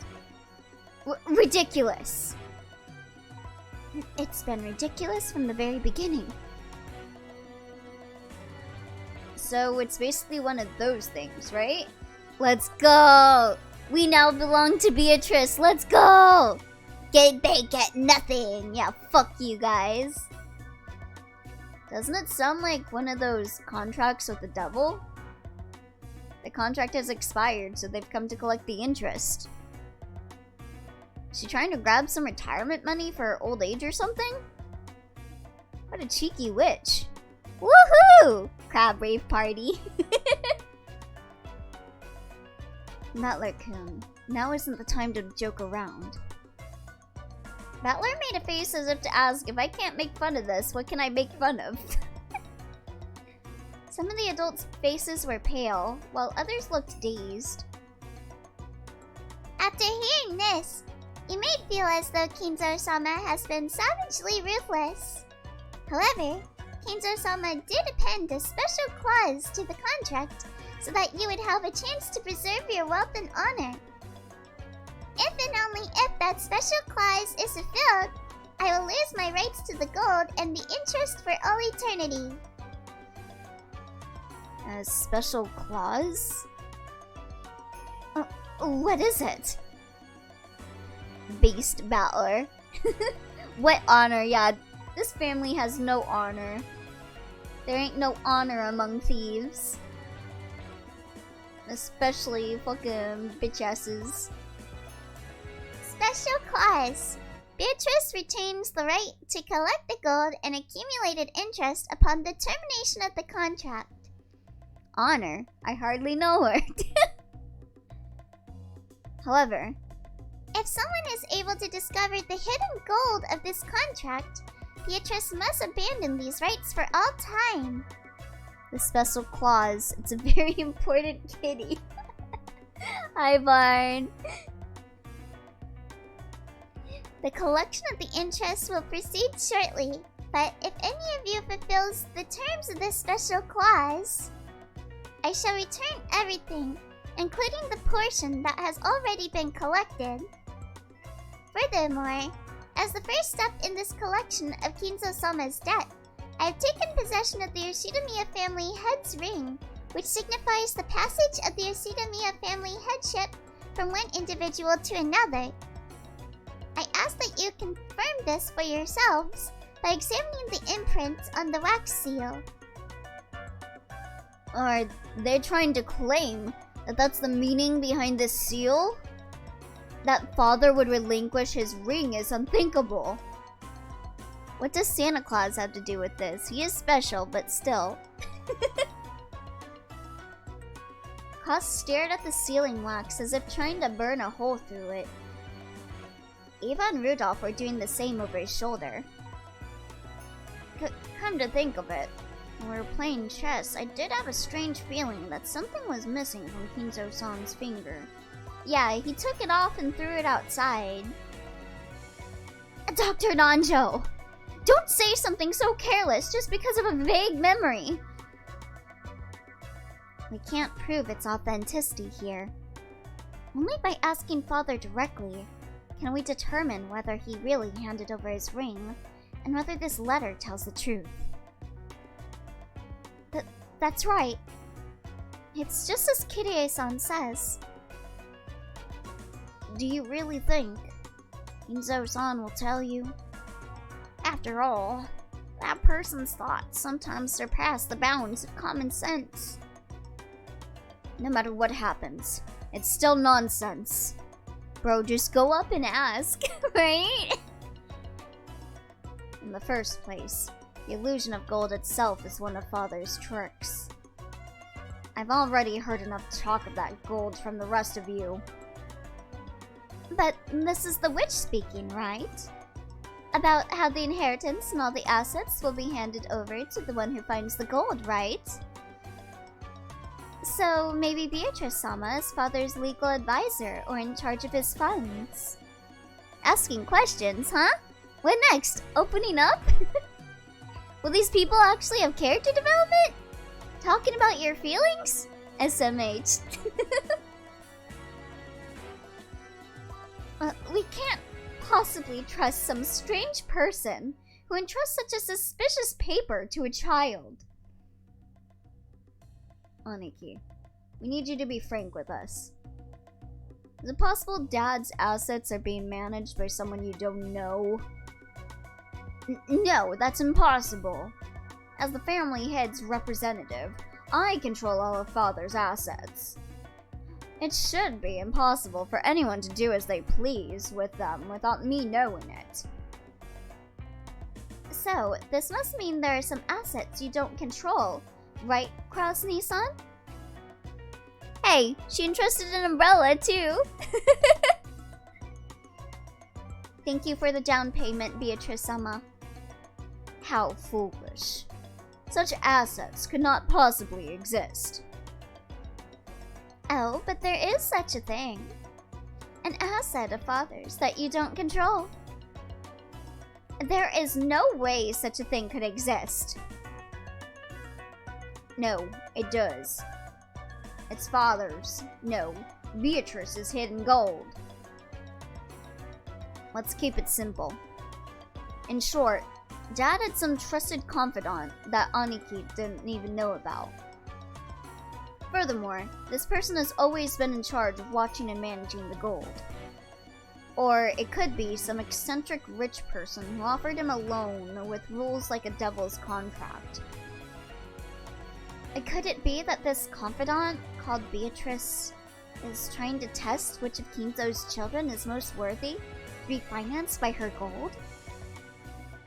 Kirie's question was one that all the siblings wanted answered. Upon reflection, they realized that Kinzo's strange epitaph had hung in the hall beneath the witch's portrait for quite some time. And while it had long been whispered that whoever solved the puzzle would receive everything, no one had ever clearly stated it. It was just something that everyone had hoped might be true. And right there, right now, the thing they'd hoped for had been clearly stated in Beatrice's letter. It clearly specified that everything of the Yoshida-miya family would be given to the one who found the gold. Oh boy, they're gonna start killing each other over that then, huh? Kinzo-sama has already publicly displayed the location of the hidden gold within the epitaph under my portrait. The rules apply equally to all who can read the epitaph. If you discover the gold, I shall return everything to you. Tonight, I ask that you enjoy your battle of wits with Kinzo-sama to the fullest. I sincerely pray that this night will be both intellectual and elegant. Beatrice the Golden. Let's fucking go! Father, I know you can hear me. Please respond. The door to Kinzo's study was being violently, harshly beaten against, over and over again like a percussion instrument. The yells coming from the other side belonged to Cross, Rudolph, and sometimes Eva. It was the siblings who were trying to intrude upon Kinzo's study to question him about the truth behind that mysterious letter. Kinzo was eating. An elegant tablecloth was set over the desk, and the fabulous dinner that had adorned the table down in the dining hall was reproduced here. Kinzo continued his meal in silence. Shannon, taking away an empty plate, looked uncomfortably between the floor being pounded on and Kinzo's face. Everyone is calling for you. But what should I do? Leave them. God and my meals both hold silence as a virtue. Should I silence them? There's no need. It does not even reach my ears.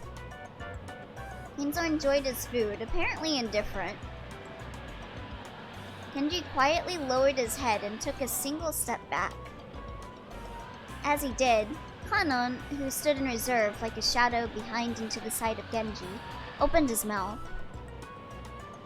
Maria-sama apparently received a letter from Beatrice-sama, so I imagine they want to test its authenticity. As she started already then. There, Bito is classy. She gives a formal invitation before starting her murder parties. Big respect for Beatrice. I'm so excited to see her. Come, Beatrice. I have no shortage of coins to be wagered. Shall we enjoy this night to the fullest? I don't think I'll lose. Your smile will be mine for all eternity. If I could see it one more time, I wouldn't regret losing my wealth, my honor, or even my life. God damn, he is a simp. Well then, the roulette has begun to spin. Take that, Monokuma. He has no shortage of coins? Can you redeem Shinny mode? Which pocket would the ball fall into? He's so into her. He really is. Down bad. Noir, Rouge, or house takes all. Come, you may begin, Beatrice. I'll show you the power of miracles once more.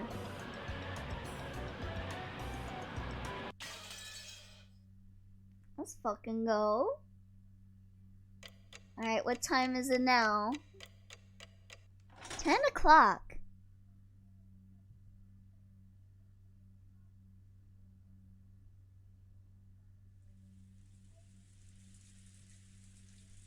The strange letter that the witch had entrusted to Maria wiped all memories of dinner from our minds. Maria was repeatedly barraged with questions by Aunt Rosa and the other parents, and became increasingly ill-tempered when they refused to believe her. If we kids tried to butt in, they'd probably ignore us. Our parents were all stirred up, firing back and forth about the gold and the distribution of the assets, and completely forgetting that we were even there. I'd already guessed they'd been talking like this in the shadows, but I hadn't thought they'd be so blunt. Beatrice!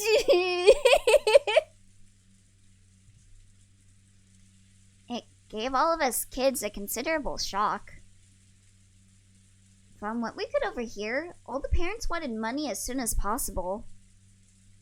Back and forth about grandfather's inheritance. Back and forth about the distribution of the gold if it was found. About advance payments in cash. It was so despicable. I could hardly bear to watch. Even though one of them was my father. Based! Yeah, fuck your family. They suck. It looked like Jessica felt the same way. We left our seats without being asked to, and went to hang out somewhere well away from our parents.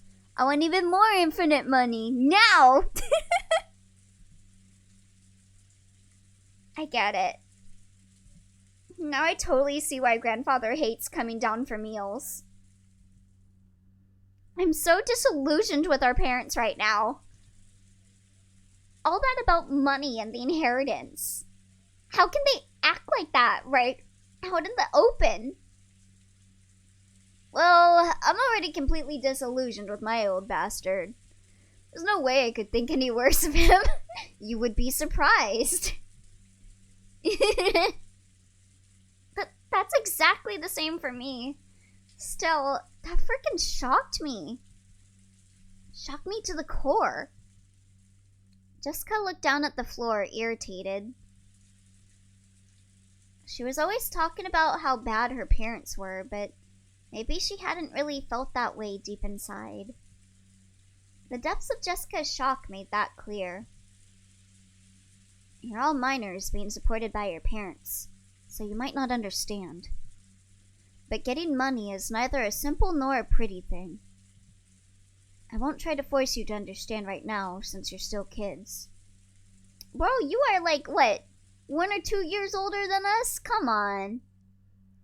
But even so, I want you to realize that your parents are just doing their best in their own way. Oh, great. George Aniki's got it all mature. George once again trying to be more pretentious than he is for no good reason, right? George Nissan, I know you're working hard as a full-fledged member of society, but does that mean you turn into a shameless, greedy vulture like our parents whenever you start talking about money and assets? Yes! Sir, you're saying that like you're all struggling to get money. That works if you're not billionaires. Yeah, oh my god, it's so unfortunate living in a mansion on a private island with all of my businesses. Boo-hoo! If it were only for my own benefit, then no, I wouldn't want to do that. However, when your family and your employees, your subordinates and their families are all counting on you, there are some times when you must fight. And I guess that makes sense. I hate that kind of fight. That back and forth about grandfather's inheritance just makes me want to puke. They just don't have enough infinite money. Jessica pretended to spit violently. That harsh reaction made the depths of her pain very clear. Let's stop talking about this. Yeah, no, it doesn't make sense. They can just spend less. Well, I mean, like, as, like, a business. Yeah, they can spend less and everything would be fixed. But I get why he's worried about, like, losing out on money because of, like, his employees and stuff, making sure that everyone is paid. But then simply just don't spend so much of your personal money. Yes. But there's being worried for money, and then there's them. Yeah. All this about grandfather's hidden gold, property, and inheritance is our parents' problem, not ours. I agree. At the very least, I think children have a duty to be considerate and stay out of their parents' way when they're talking together. Sounds pretty boring. Everyone knows the phrase, adults are filthy. What a dirty adult you are. But we had now seen that for ourselves, and that really did give us a considerable shock. George Aniki was now pretty much an adult, and I'd already been disillusioned with my dad, so the shock wasn't that big for us. But Jessica seemed to be taking it hard. Apparently, she'd received a bigger blow than I'd thought. She always talks badly about her parents, but it looks like she hadn't changed at all on the inside. Even now, she's still a pure-hearted, delicate person who can't doubt others. I'm sure she respected her parents as much as anyone else does. And then her parents started raging about going money, inheritance, my money. Right in front of all of the other parents and the children. It's no surprise she received such a shock from hearing that. Jessica-chan, please don't start hating your mother or father. I won't ask you to understand them, but at least don't hate them. I get it, just leave me alone for a bit. 6 years ago, I would have kept taunting Jessica even after she got all dejected. But I guess I really have grown over the last 6 years. I realized it'd be better to leave Jessica alone right now. Jessica suddenly looked away sulkily and left the parlor. She probably wanted to be alone for a while. I could do nothing but wordlessly watch her back as she left. Come to think of it, I wonder where Maria-chan went. She's probably pouting in front of the portrait. Battler was worse before? I guess he was even more of a pervert. Maria truly looked up to witches, and she expected that coming in direct contact with Beatrice and receiving the letter as proof would surprise everyone and make them happy. However, the adults had doubted its authenticity, thoroughly bombarding Maria with questions and refusing to accept her story. Even for me, it wasn't hard to imagine how much that must have hurt Maria. We couldn't speak to Maria or Jessica. In the end, Georgianiki and I just abandoned ourselves to the sound of the falling rain in the dark night. I wonder what's happening with that typhoon. Maybe there's something about it on the news. Georgianiki started walking over to the corner of the parlor where the television was. He hadn't called me over, and I really couldn't have cared less where the typhoon was on the scenes now. So, without going over to the television, I loitered around the window.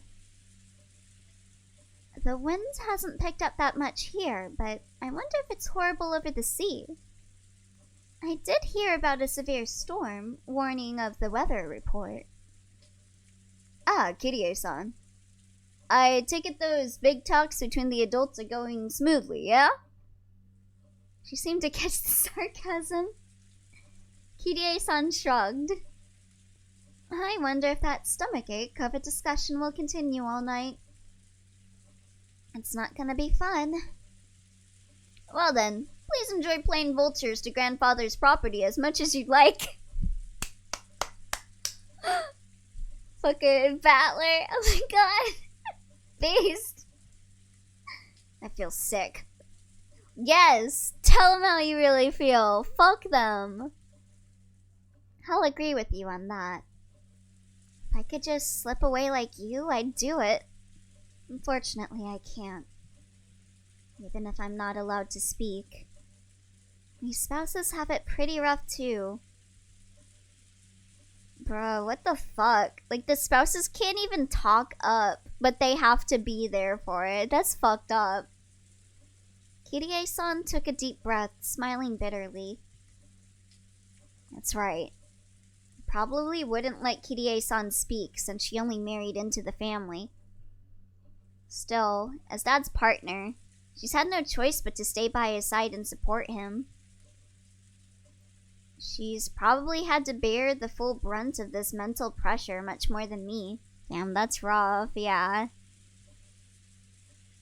I imagine Kirie-san gets looked down a lot by the family members since I think it's public knowledge that Rudolph was cheating on his wife with her before, like, he even broke off things with, like, his old wife before she died. So, how does it look? Are they still stuck on the topic of the mysterious witch Beatrice? More or less. Those four siblings are always piling up secret agreements when they come together to discuss the division of grandfather's inheritance. They're saying that some unknown fifth person has appeared and is trying to make things even more complicated, and there's no way that'll make for a peaceful conversation. Just when you think they're snarling at each other, they'll set up a common front. Natsuhine-san's not the only one getting headaches. On the other hand, they all want a larger portion than the other siblings, so they're all rivals. And on the other hand, they don't want one yen to be snatched up by anyone other than the siblings, so they're also all allies. I hadn't been told the details, but the siblings were apparently discussing how to protect their shares under various situations.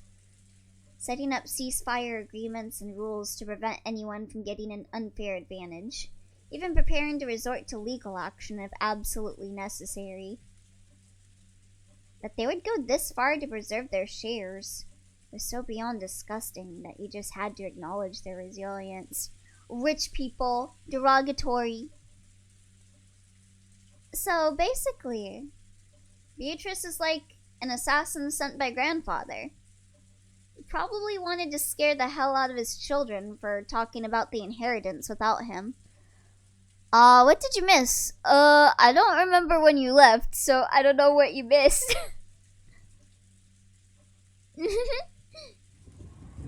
Who is this Beatrice, I wonder? If everything she claims is true, then she's a mystery figure that no one knew about until today. And she also knows about Grandfather's hidden gold. Oh, hi there, Percy! Hello, welcome!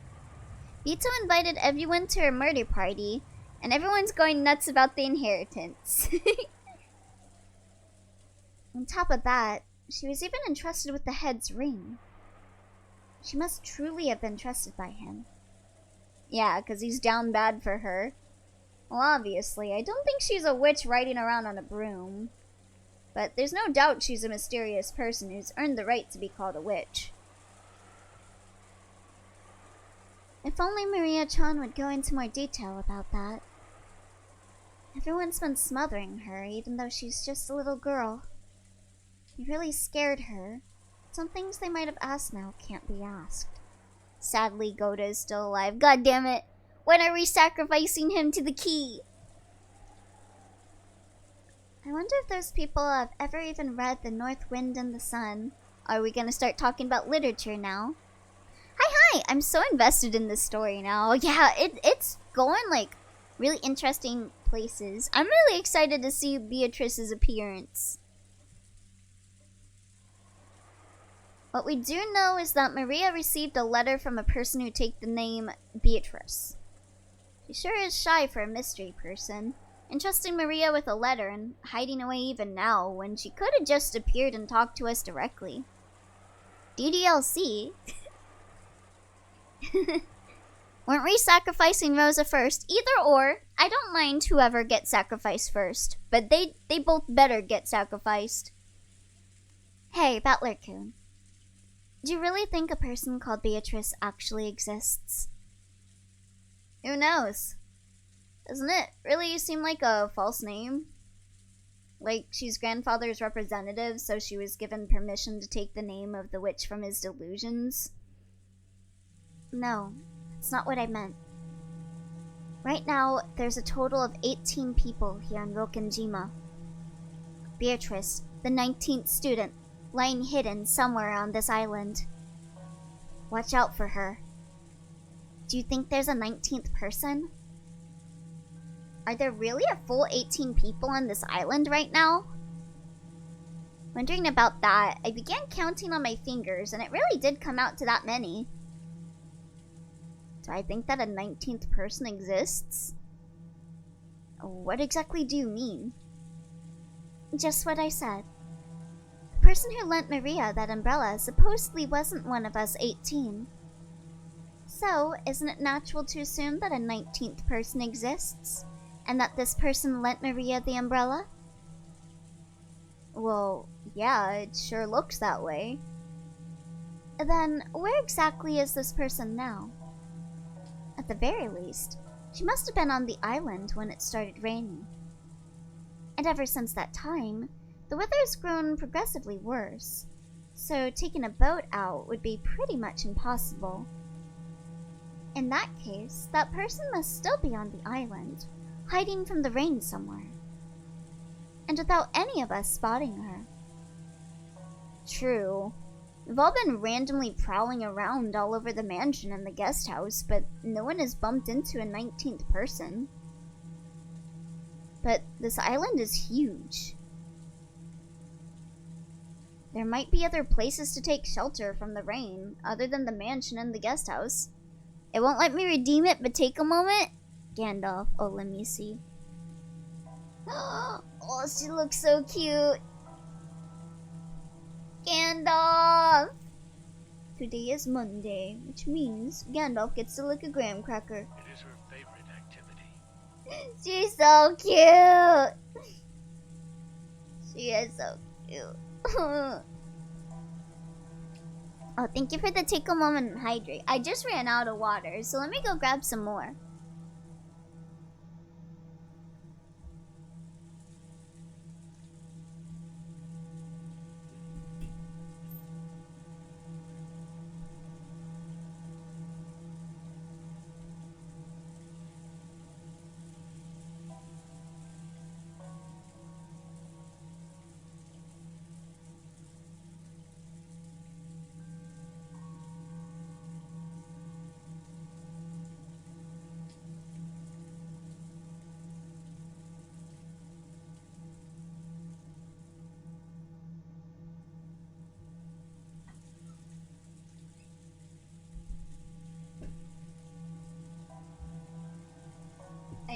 when I walked outside, I saw my uncle was watching like a TV show on like court cases, and I immediately just started thinking of the Glyco monster of 21 faces thing we were talking about earlier.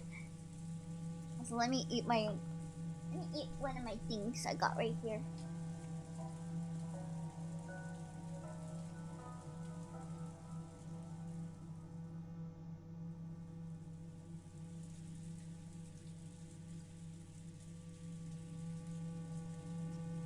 Wait. Can you not hear the music? Hold on. Can you hear it now? How long has it been going that you guys haven't heard music? It's like rain and some like... No, wait, I can hear it, but faint. Okay, now I hear, yeah? Should I turn it up a little bit more?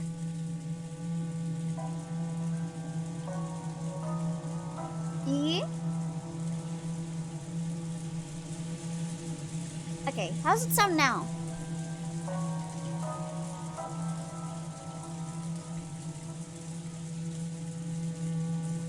Does it sound alright now? Haunting pianos. Now it sounds good. Okay, good.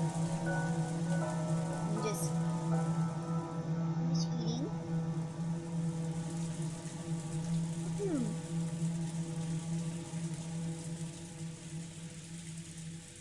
Oh wait, I didn't get to take out a bite out of my favorite snack.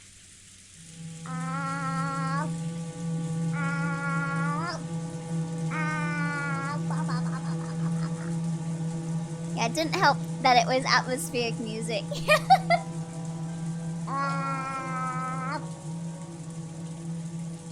I eat his hand? Can I get low enough to do that? Poor kite.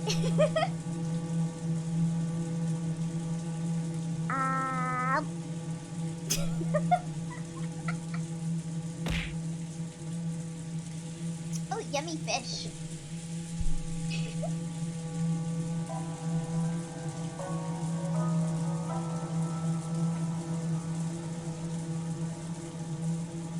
Hold on. I think I'm gonna have to end here for stream, guys, because I think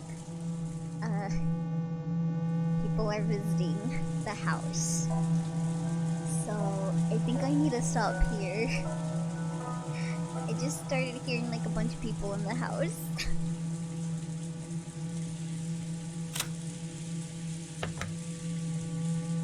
Yeah. Okay. I'm gonna end here for the day, guys. So I will see you guys later. Sorry about the sudden ending. Hell yeah! Oh, thank you for the follow, Blurneko. Thanks for the stream, no problem. Thank you for coming. I hope you guys have a good day. I will be streaming tomorrow with some Final Fantasy and Dot Hack. So I'll see you guys then. See you guys later. Bye bye. Alright, pal. Rest well. Thank you. Let me see if there's anyone I can read. Elio is hungry. Yeah, there are a few people. There are a few people streaming.